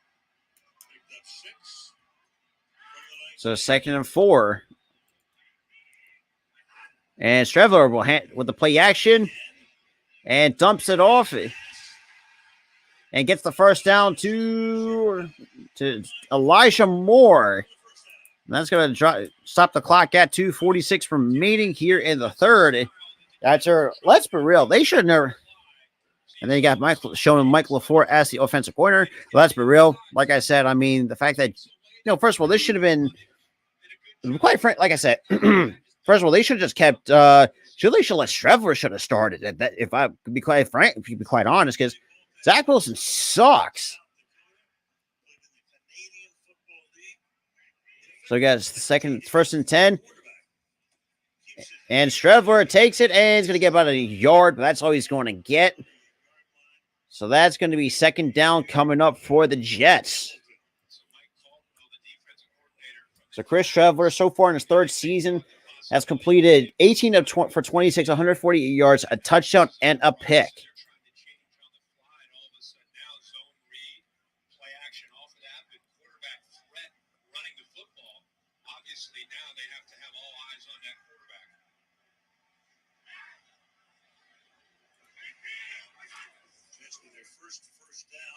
And Strevler rolls out to his right, throws, and that's wide open, almost blown coverage by the Jags. So that's going to be a huge first down.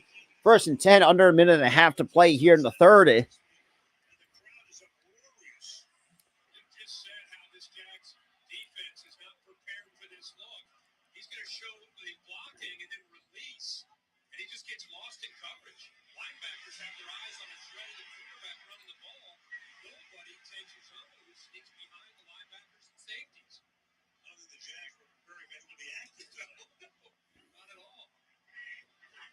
First and 10. Strevler hands it all to number 25, and we'll get the first down and more. And we get a penalty marker on the play. So let's see where. Yeah, I think that's coming back. Dwayne Brown's going to get flagged for holding. Yep, that's always a good point when there's always a running play. So that's penalty number 8 for the New York Jets. Woo wee!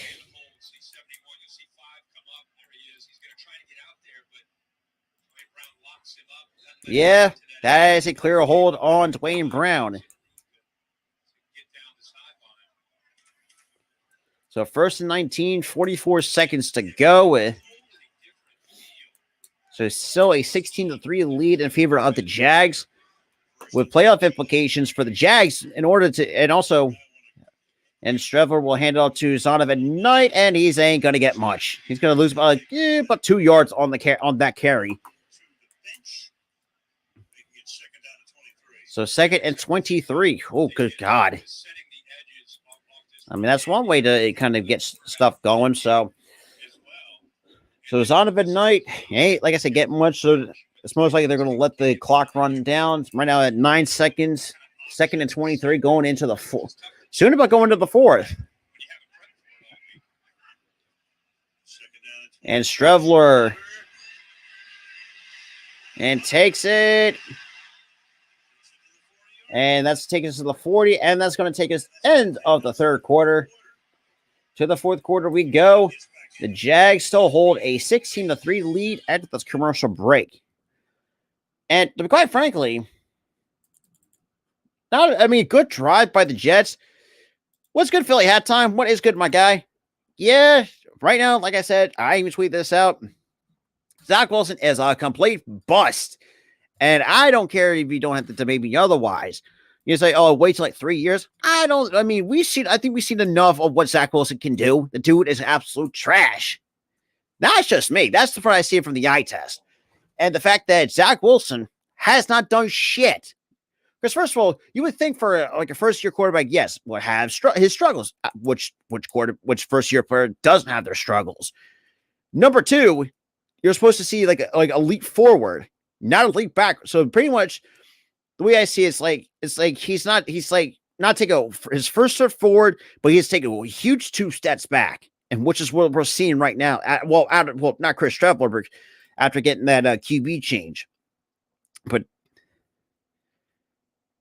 yeah, I can see why. Like, defense has been not bad for the Jets. It's just the offense is what's the problem. It's not for me. It all starts with Zach Wilson, because Donovan Knight has not been not terrible, but could have been a lot better in terms of what they have. And like I said, it's just. And I'm thinking to myself, like, did the Jets really need a guy like Zach Wilson, who, let's be real, I don't think is a top 2 quarterback at all in that draft class. I mean, he had talents like, obviously Trevor Lawrence, Justin Fields comes to mind. Like, whatever. Like, what? Like, I don't know that Joe Douglas is thinking at the time when they got it. Now that I think about it, who was actually part of that Zach. See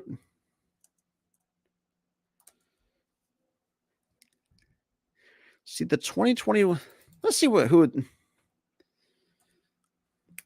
Because to be honest, man, this ain't going to be looking great for the 2021 draft. Let's see. You had Trey Lance that comes to mind. Well, I don't know exactly who Trey Lance, so Trey Lance can kind of get a pass. But right now, Trevor Lawrence has kind of been working out for so far as the number 1 overall pick. It took a coaching change to do so. But, I mean, you also had, I don't know, Mac Jones could have had one. Just, like I said, Justin Fields. Let's see.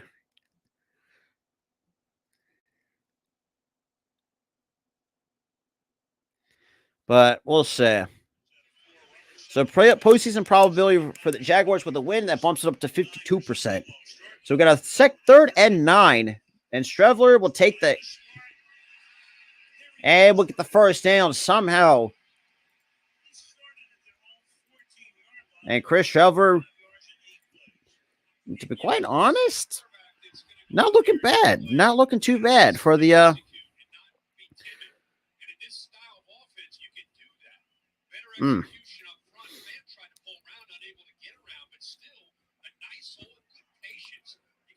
Oh, boy. So Strevler got 4 rushes for 31 yards. So the 1st and 10, Strevler will take the snap. Will take it himself. And knock down hard. Shout out to the 5 that's in here, though. So 2nd and down, 14:07 left to go here in the 4th.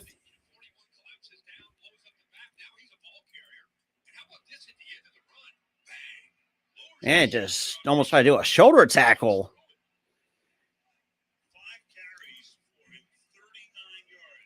5 carries. Jeez, 5 carries, 39 yards. Part of that 9-play drive.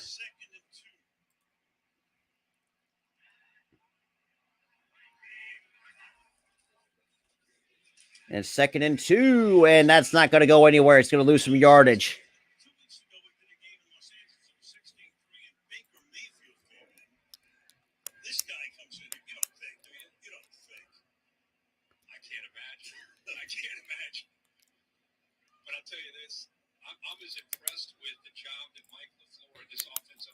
They've shifted gears. It's one thing to see Trevor come in, but the offensive line. So 13:10 remaining, 3rd and 4. That you would use with Flacco and Mike White and Zach Wilson, and you bring in this brand new playbook, and they're really executing it pretty well here. And Trevor will take the snap, will throw, and that's complete. I'm sorry, that's incomplete, out of the hands of it. And that was out of Corey Davis, and that's going to bring him a 4th and 4. And it was a good throw, just the defender just got his hand right in the bread. Oh, I'm sorry. Yeah, good throw, but just Davis could not corral it in the breadbasket.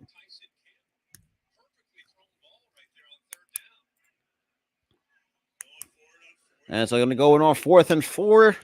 Yeah. I mean, you're kind of in field goal range. I mean, you couldn't take a field. But then again, I mean, what do you have to lose? And Strevler to throw. And that's like, as they ruled as a catch. And that was to Garrett Wilson. So that's going to be a fresh set of downs for the Jets. He doesn't want anybody to review the spot or the catch. Just hurry up and snap the ball. And Streveler and hands it off. And at least get about 5 yards on the carry for Johnson. Second and 4. Connor McGovern, the center here, does a good job of sustaining his block, opening that up, and some rhythm finally to this offense. It's been missing. Watch the middle 60. Great job of locking up that nose guard, getting a good push and finishing that block. Michael Carter back in as the running back. And Streveler hands off again, and he's gonna be short of the first down.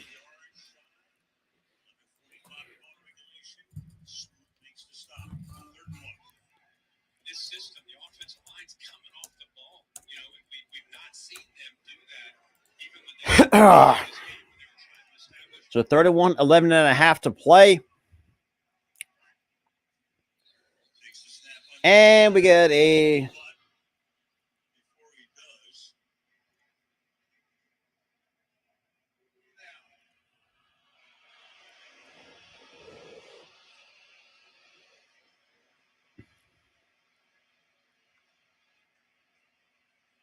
Anytime the official steps in front, the Jets, of course, get substituted, so you have to give the Jags enough time. But it looked like they already had their 11 on the field and they were ready to play. I thought so too.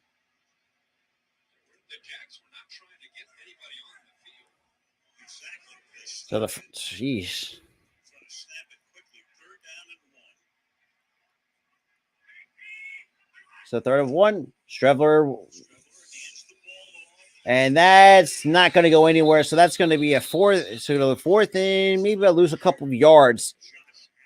And that was Josh Allen on the stop. That's 11. Back to that 3rd down, the play that they waved off. He was under center, and he had a bootleg that was called. They come back the next play after the officials stop the play. They go to a shotgun play, which was clearly So 4th and 2. they wanted to go with. I think it really affected the rhythm of what the Jets were doing on this drive. This will be the 16th play of the drive. So a 16-play drive for the Jets offense on the 4th and 2, 10 and a half to go. Looks like we got Donovan Knight in the back, and Streveler to throw. That is incomplete. That's turnover on downs by the Jacksonville Jaguars defense. And that stops the clock at 10:24, and here comes the Jags offense after to really put up a good stop on that defense, or so the offense at the same time. Ugh.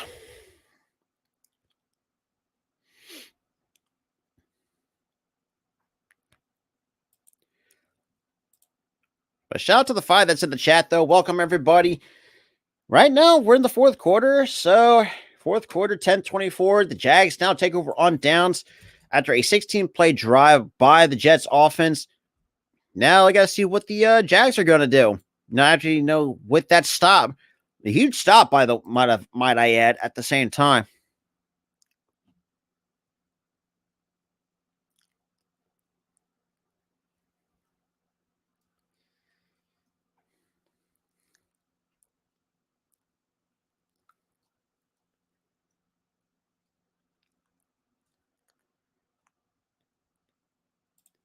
But it is what it is, you know.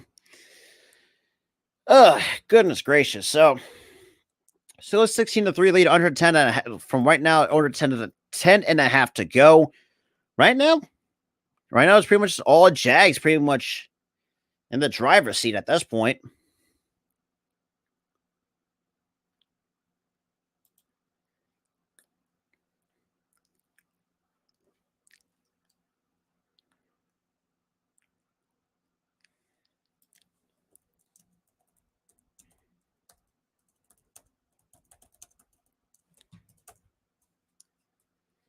All right.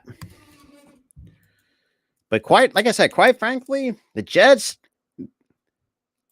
What's good, Chad? What is good? What is good?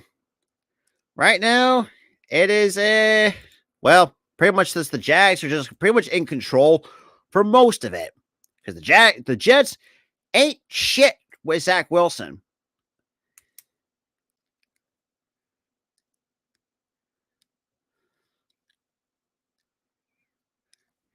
So best chance for the Super Bowl. So right now, enter week 16, the Bills and the Eagles tied at 19%, the Chiefs at 18%, 49ers at 11%, Bengals at 10%. 2 years in a row at 10%. Well, Strepler has, if nothing else, has kept everybody who's here in their seats. Provided a spark on that drive, which comes to a halt in the 13th. And Lawrence rolls out to his right, and that's complete to Zay Jones. Oh, I'm sorry, that's incomplete.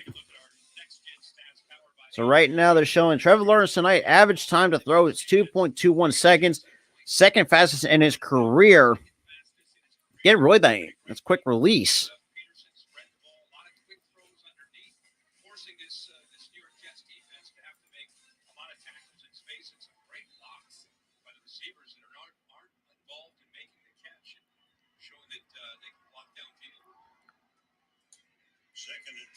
And quick up the middle to Christian Kirk for the first down.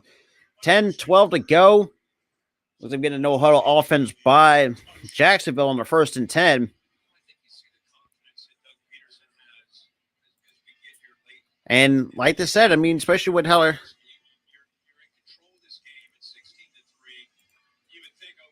so Trevor Lawrence, 18 for 26, 207 yards.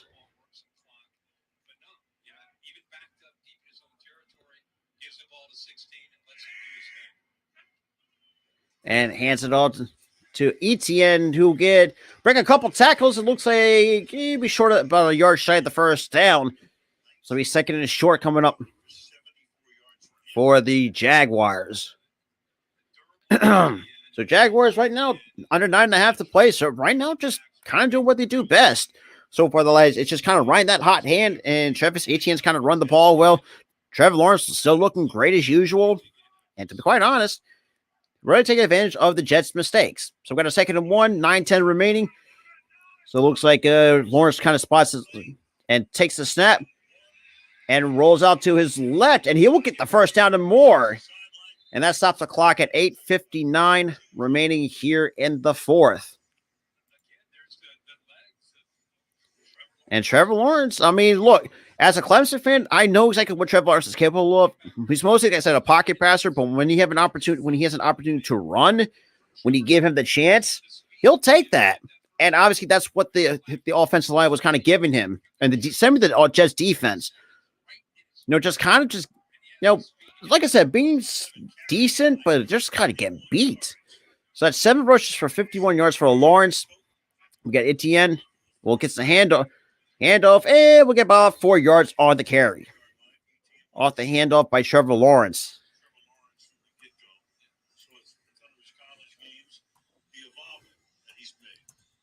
I saw him as a freshman. His first real big game was at Texas A&M in front of 95,000 people, and he looked like he looks tonight as far as his poise. I think what's happened, like any quarterback, is the ebb and flow of making mistakes, but then learning from those mistakes and growing and not going into the tank. He even told us, he said, in the NFL, it's as much about the mental challenge. And that is dropped by Zay Jones.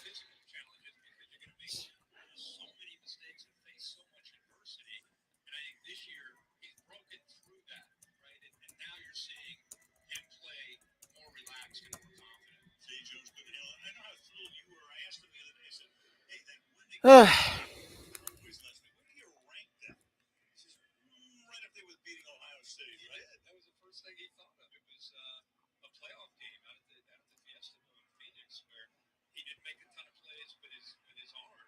He had to make it with his legs. He found a way to lead his team to a victory that night. So 3rd and 7. Lawrence will take the snap, will drop back, and completes it to Zay Jones for the first down. Zay Jones with a nice catch.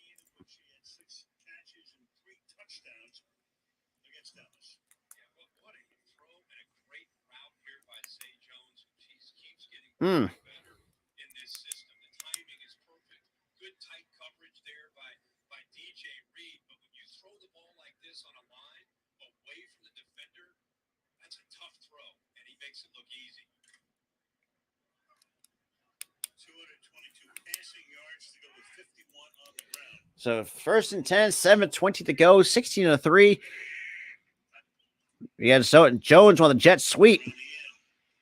And it's going to lose about 2 yards on that and that's Quincy Williams on the tackle. Okay. So we got second and so it looks like 2nd and 13. So obviously minus 3 yards on that run. Under 7 minutes to play. It's still a 13-point game. Still in favor of the Jags, who's been, let's be real, kind of just kicking the crap out of the Jets on all facets. Now, granted, they did miss 1 field goal, but that's besides the point.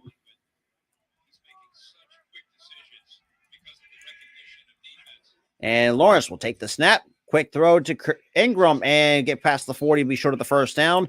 But we'll get some of that yardage back. So it'll be 3rd down coming up. Under 6.5 to play here in the 4th.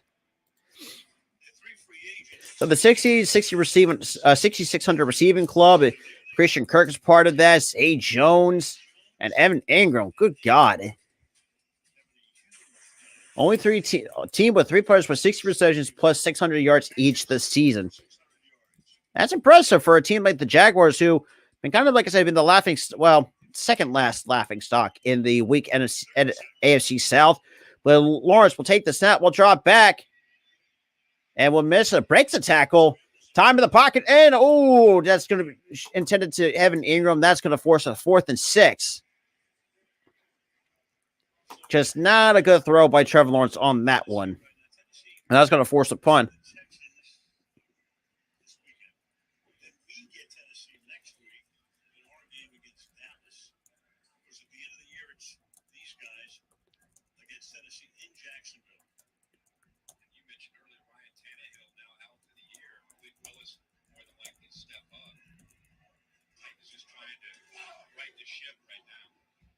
And that is going to be,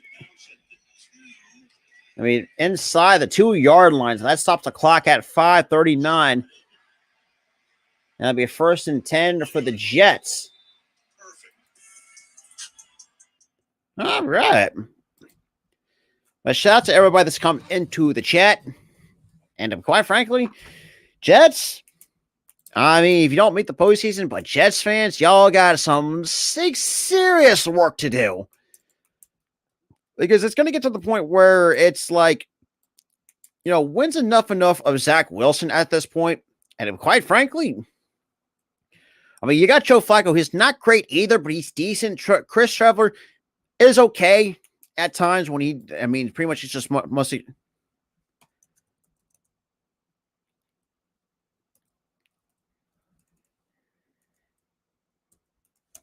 But yeah, it's just, Jets fans are going to have the short end of the stick of this one, and for good reason, because look at the scoreboard. Quite frankly, just ain't the greatest. That's all I'm saying. But in the end, the Jaguars are just doing what they do best: take advantage of the mistakes by the Jets and make them pay. Now, granted, the score should have been a lot different especially on that drive. Could have had them put up more points on the board, but when it comes to the penalties, been solid clean game by the Jags despite 2 penalties. What's good, Jeff? What is good, my guy? What is good? And the Jets, 8 penalties. Good God. Still goes to show that Zach Wilson sucks ass. At this point, you're going to have to leave him as a bust. And, I know, honestly, I forgot to make the pick up tonight. I forgot to make this pick tonight. If I did it, I'll have to go with the Jags, because the Jags are pretty much the hot team coming in this run right now. Streffler, I think he could use some work. Just, quite frankly, like I said, it's been a short sample size for him, especially tonight, after again, coming in for Zach Wilson. So he just ran the football mostly, only threw 1 pass. That's all it is. Or threw the football once. But But so far, it hasn't really been a bad, Thursday Night Football. But quite frankly, with the Jets fans, they ain't looking too great. That's all I'm saying.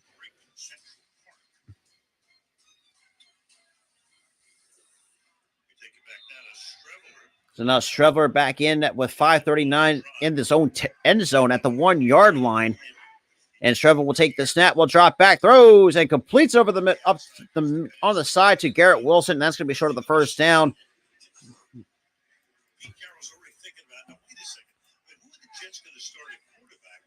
A shout out to the 5 that's in the chat.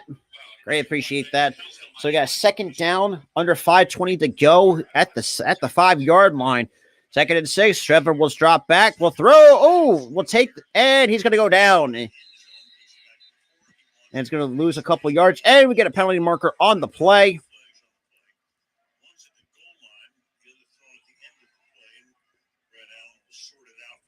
Let's see. See what the penalty.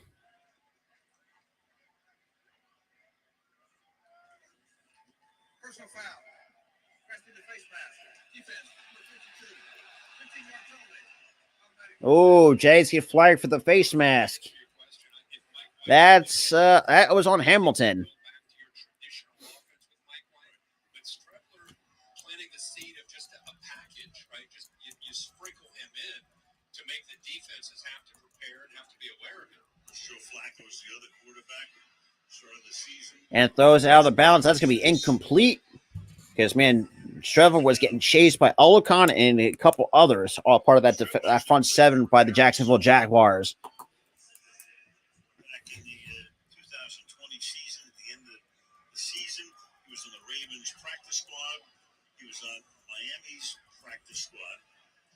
And he had 5 touchdown passes in preseason this year, the most in the NFL. And he had Joe Flacco. So Trevor, 45 pass yards, I'd say. I think it's almost like 100 rush yards. 2nd and 10. Trevor drops back, throws. That's incomplete. And that was Darius Williams who knocked it, kind of just broke up get that pass deflection going. So we got under 5 minutes to play here on the 3rd and 10.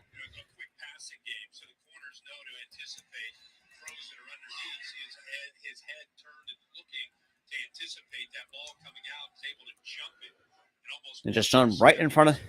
Yeah. So pretty much he's their back, or technically there should be their second backup, but Trevor's their 3rd stringer. And Trevor will take the snap, will drop back on the 3rd and 10.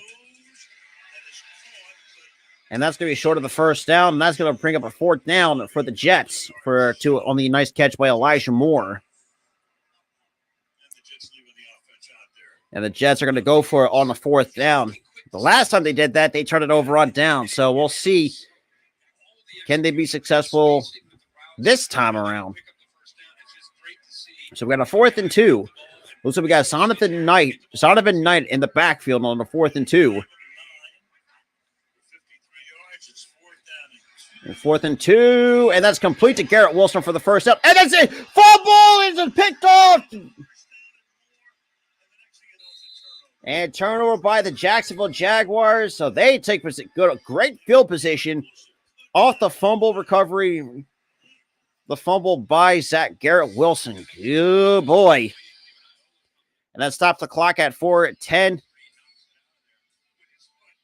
Yeah, of course, knocked it out with his foot. So that's one way to do it. And Trevor, good. It was a good throw to Wilson, but Wilson, like I said many times before, used 2 hands to secure the football. But in the end, the Jaguars take over on great field position, trying to really put this game away. There were slightly over 4 minutes to go here in the 4th. Because to be quite honest, these Jets are going to find a way. I need to find a way to get rid of Wilson, or try to find a way to fire Joe Douglas. Because let's be real, Joe Douglas, honestly, out of 10, for me, it's a 6.5 out of 10. Because, I mean, it's not bad, but it's not super, it's not like amazing. It's like right in that middle ground.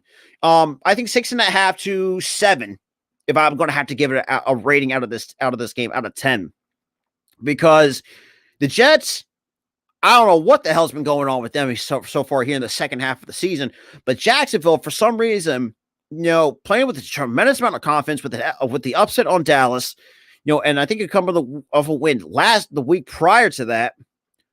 To be quite honest, I can see the Jags really winning out and taking this AFC South division away from the Titans, because the Titans, let's be real, they stink. Now they got Malik Willis right now behind center. I don't know, man.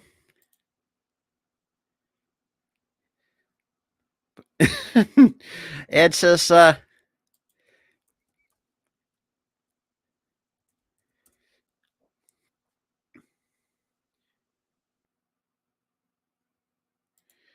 don't know, man. This is ridiculous from the Jets. At some point, the Jets have to need to realize to get rid of Zach Wilson. And that's just me. So next Thursday night, 7, it's the Cowboys and the Titans. To be honest, I hate the Cowboys as a division rival, but I want them to stomp the living shit out of the Titans. I just want to see the Titans crash and burn.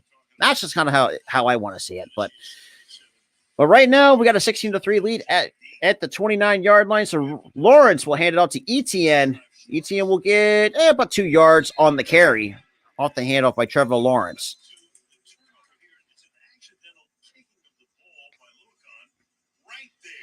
And obviously knocked it out with his heel off his spikes.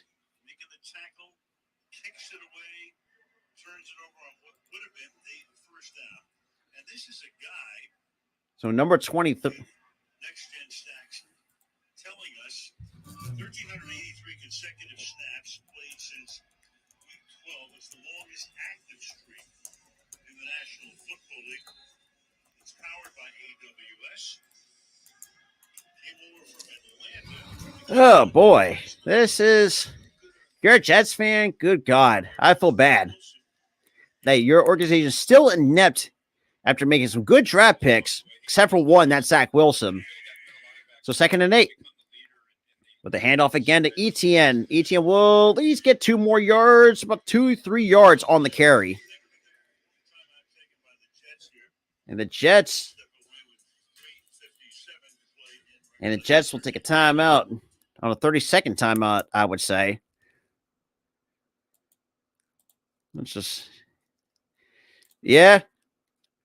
Zach Wilson should never been in the league in the first place. So the fact that, yikes. It's just terrible for the Jets.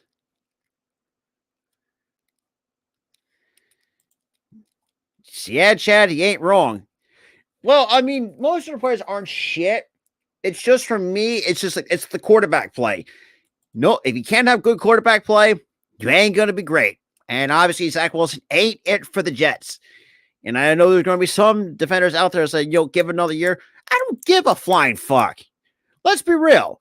Zach Wilson has right now, it's been 2 years right now under his belt, should have shown at least some progression, instead of, taking 1 step forward instead of 2 steps back. Obviously, he took 2 steps back, then said 1 step forward. I just don't get it.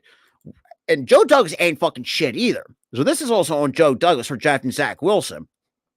But to be quite honest, I don't know, man. It's just ridiculous that the Jets are completely shit the bed. And let's be real, the Jags, like I said, I don't think the Jets are that special, but they're still good. Right now, they're playing some solid football the last 2 to 3 weeks. I've been saying that for a while. Matt Canada ain't fucking shit as an offensive coordinator. You can definitely see it. And I'm sorry, Steelers fans. I'm just being brutally fucking honest.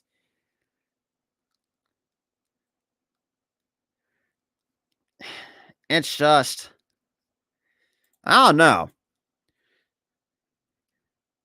That too. This is like when you come from a rich family that you don't give a flying fuck about anything, then that's on you. And I agree with that. If you don't have a good personality, then fuck it. And this is why most of, and this is why I like Garrett. I think Garrett Wilson is going to be a great receiver for years to come.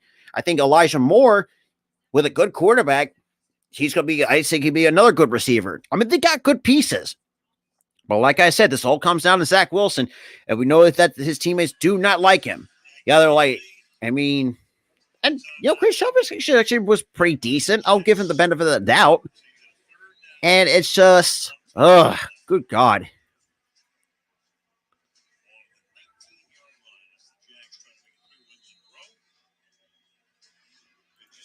So we got a 3rd and 5, 3:57 to go at the 19. And Lawrence with the play action with the pressure coming. And that's going to be incomplete. So Michael Clemens with a hard hit. And that's going to stop the clock at 3:49. Yeah, Quinn Williams and Jermaine Johnson kind of. That is a huge hit from the rookie from Texas A&M, Michael Clemens, who finishes that clean. Yeah, it's a good hit, though.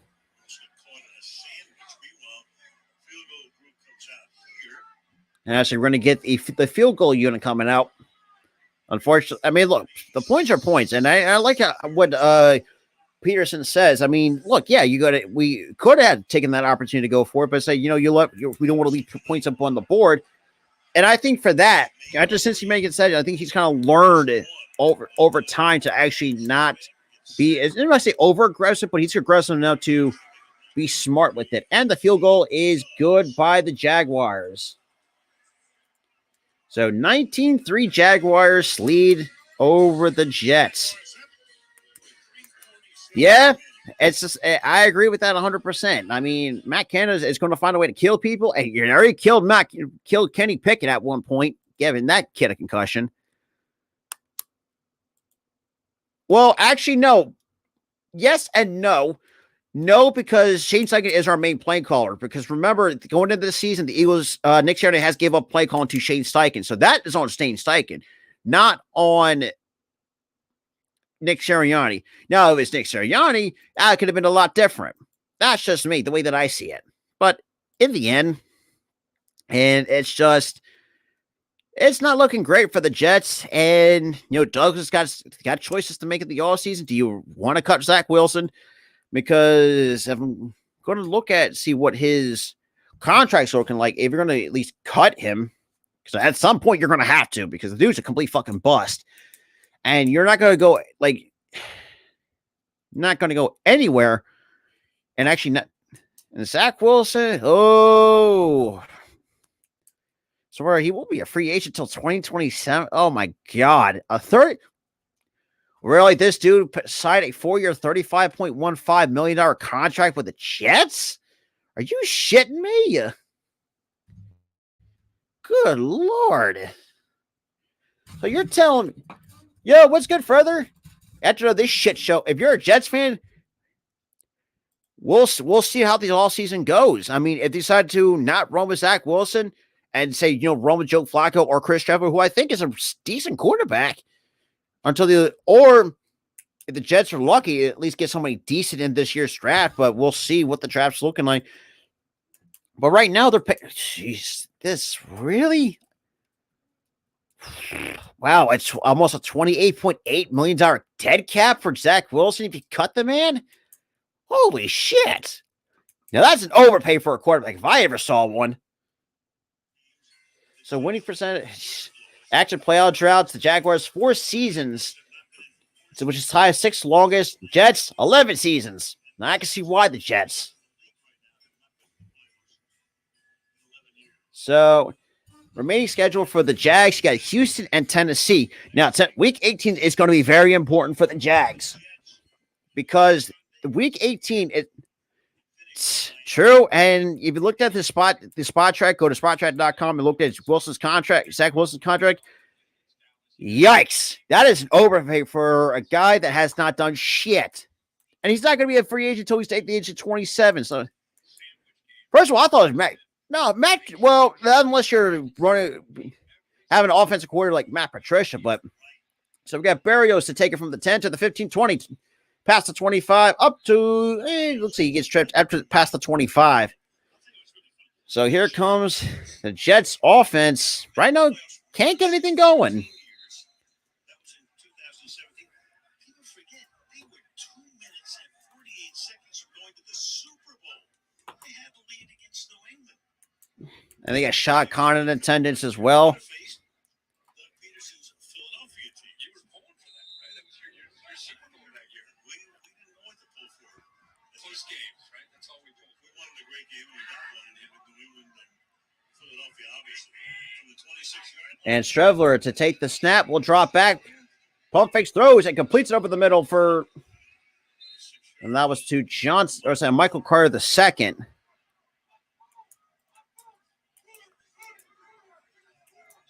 going to have to go second down and 4. So 2nd and 4, under 3.5 to play. 2nd and 4, Trevor to drop back to pass with the pressure coming. And he takes it himself, will throw and completes it on the run to Michael Carter. And that's a first. So another first. 11 to play.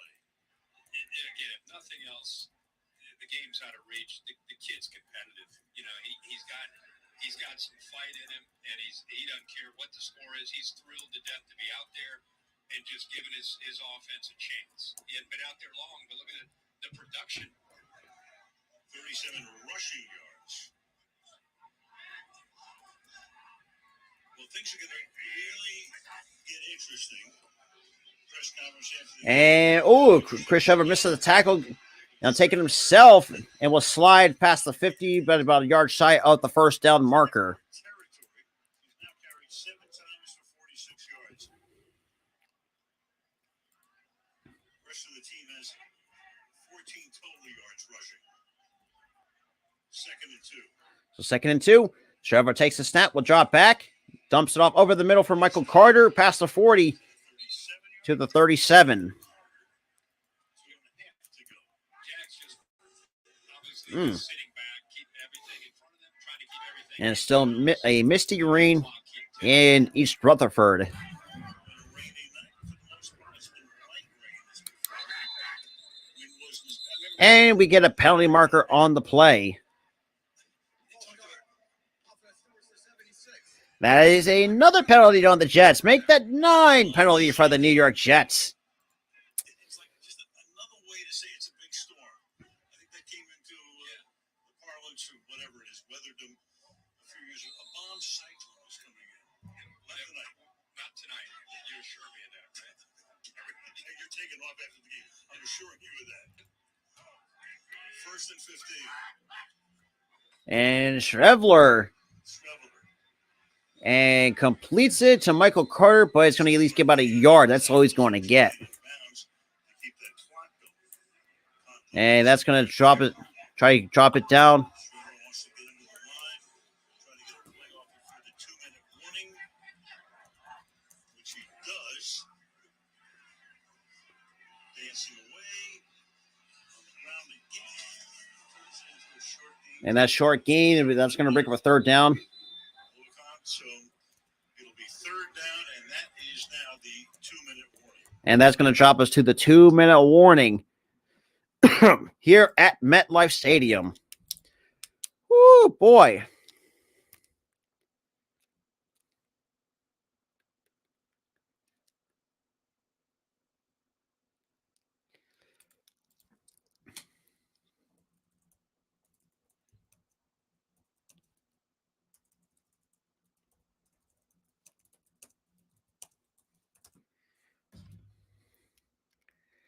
And then obviously for week 16, obviously Saturday on Christmas Eve between my Philadelphia Eagles taking on the Raiders, Pittsburgh. Raiders and Steelers on Christmas Eve, Saturday. NFL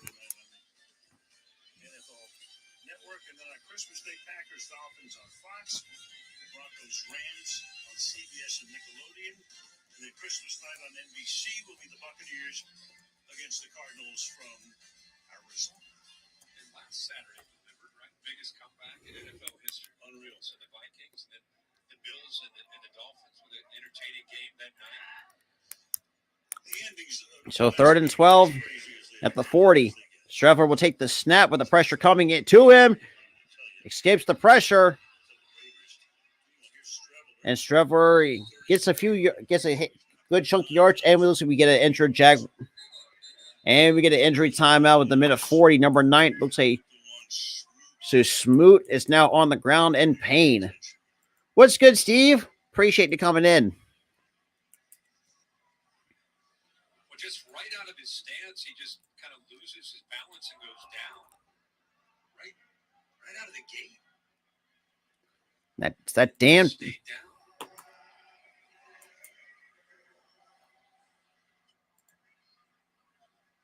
Right as he pushes off there, he's up now, which is a great sign. You hate when you have a big lead, you still have some guys that are your starters out there.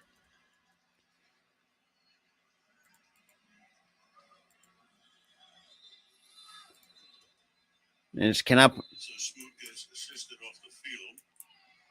So Smoot will get assisted, and that's. By the way, reached exactly 1,000 yards rushing.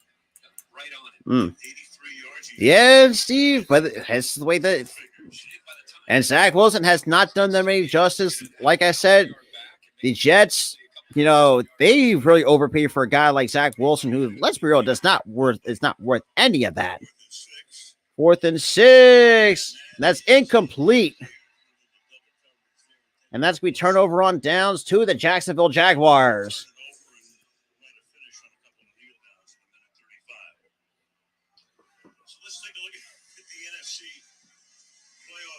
So NFC playoff picture right now.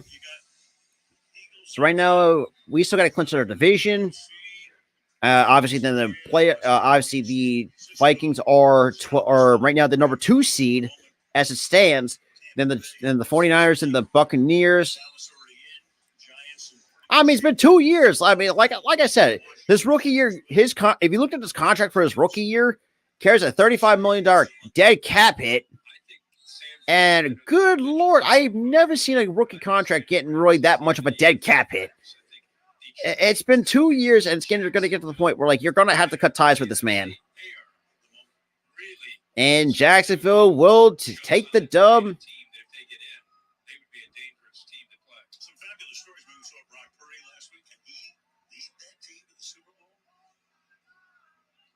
Man, with just a minute and 9 to go, so they're just going to let the clock run out. So Trevor Lawrence again has another good game for the Jets. It looks like we're going to So it looks like we got the backup CJ Beathard kind of just taking it here. So like I said, Trevor Lawrence, another good game. Kick the can down the road as to who's going to start in their next game at Seattle. Yeah, and of course we'll probably hear some of that on the post-game show, but I do think that he's going to have a. But man, you mentioned earlier, Zach Wilson was picked. I mean, if you're just taking that out and you're just looking at what you want to do, it's a pretty easy choice.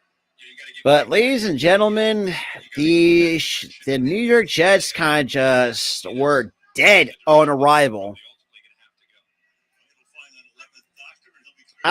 See, I wouldn't know. Because the last competent quarterback was different from me. From what I remember, it was Mark Sanchez. Now I know a lot of Eagles fans. So that is 2 straight road wins for the first time since 2017. So the Jaguars come out with a win 19-3 over the Jets.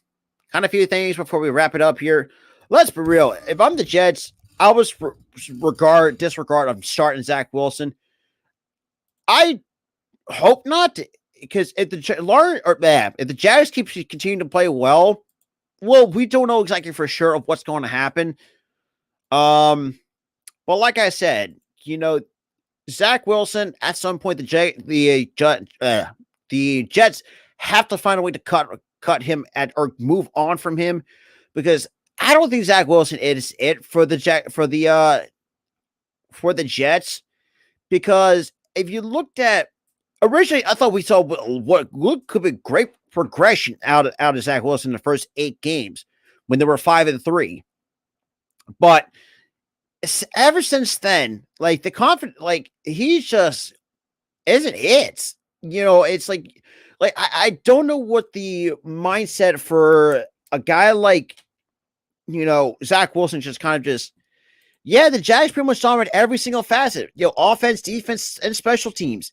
And I'm the Jets fan, and I know Jets were going to be fucking going off. I know I have a gut feeling they're going to be pissed off. I know some of them, even most of us as NFL fans, want to see. Well, I don't know if Mark Sanchez doesn't want to come out of retirement. That's the question. But to be quite honest, if I'm the Jets and Joe Douglas and the front, especially the ownership, at this point, you're going to have to make some decisions. Like, do you have to cut ties with Wilson and Joe Douglas? Because I'll say, but Joe Douglas. Well, I want to say move on from Joe Douglas, but Joe Douglas has made some solid picks this past draft class. Garrett Wilson, Jermaine Johnson, Sauce Gardner. But is that really enough to really get you over the top and try to really be relevant again? Because you've seen the Patriots have kind of absolute ass. Now you're going to be there with them. And to be quite honest, Zach Wilson has to either one, if he doesn't for me, I say at this point, just cut him. Just release him at this point because the dude has not shown to be a good quarterback. His attitude problem has been kind of well documented so far. Number 3, and the fact that his teammates don't really give a flying fuck about him. The fact that even Mike White at times can be inconsistent. And, it's just, for me, I don't know. I think go after another quarterback at this point because if Zach Wilson still with this team for the remainder of his contract, Jets are not going to go anywhere. And that's going to ruin the good primes of Wilson. Definitely Sauce Gardner on defensive end. It's just I do not know what's gonna happen with Zach Wilson because first of all, if you're gonna start, at this point I would start Flacco or Streveler against Seattle because Zach Wilson is complete trash. The plan, end of story. It's what it is. We can see it, call it for what it is. Now there's gonna be some diehard Jets fans say, give him another year. I do not give a flying fuck. This is why, because you had 2 years. You had 2 years with this guy. No, rookie year, absolute shit. This year, it was decent, but probably not even worse than his rookie year. And still, there's no progression so far in the first 2 years in this league.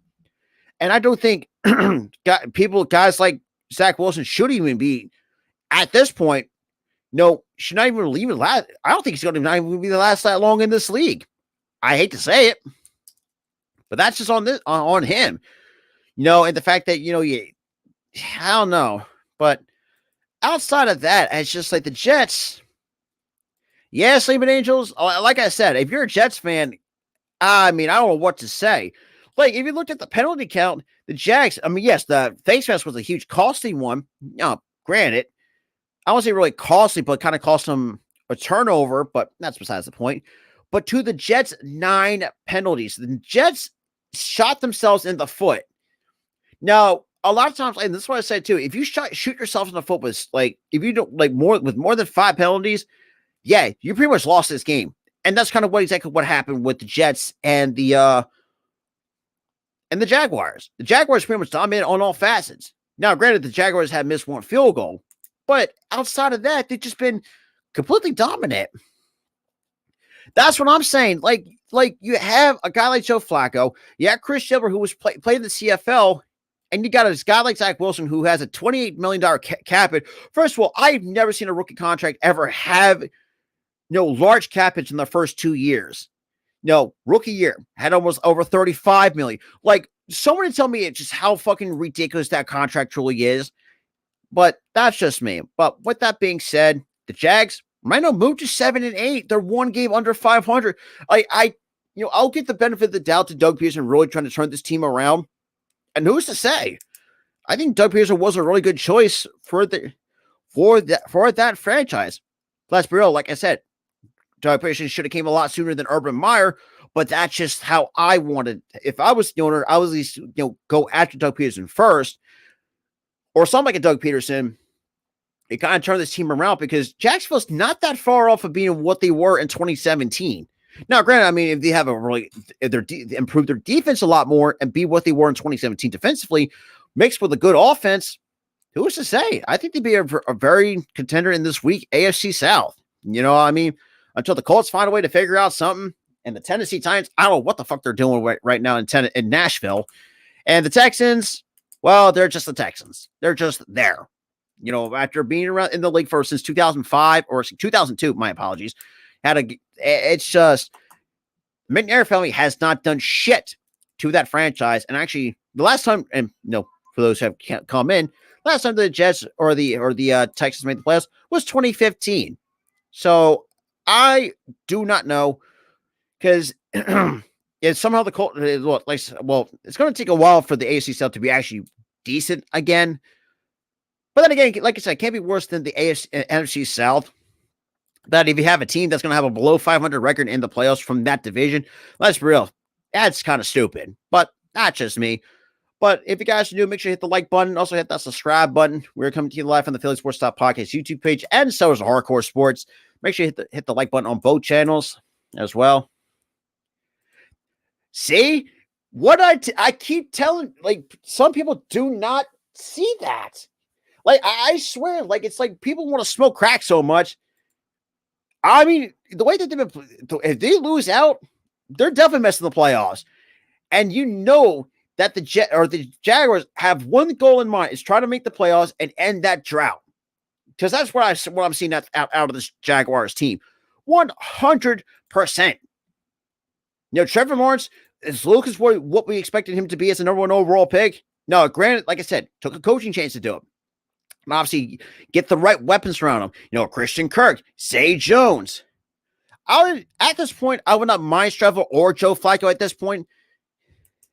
No, you're good. No, you're good. I just got to get my little bit of a post-game rant, because what I normally would do in all my play-by-plays, which is nothing new, but for those who kind of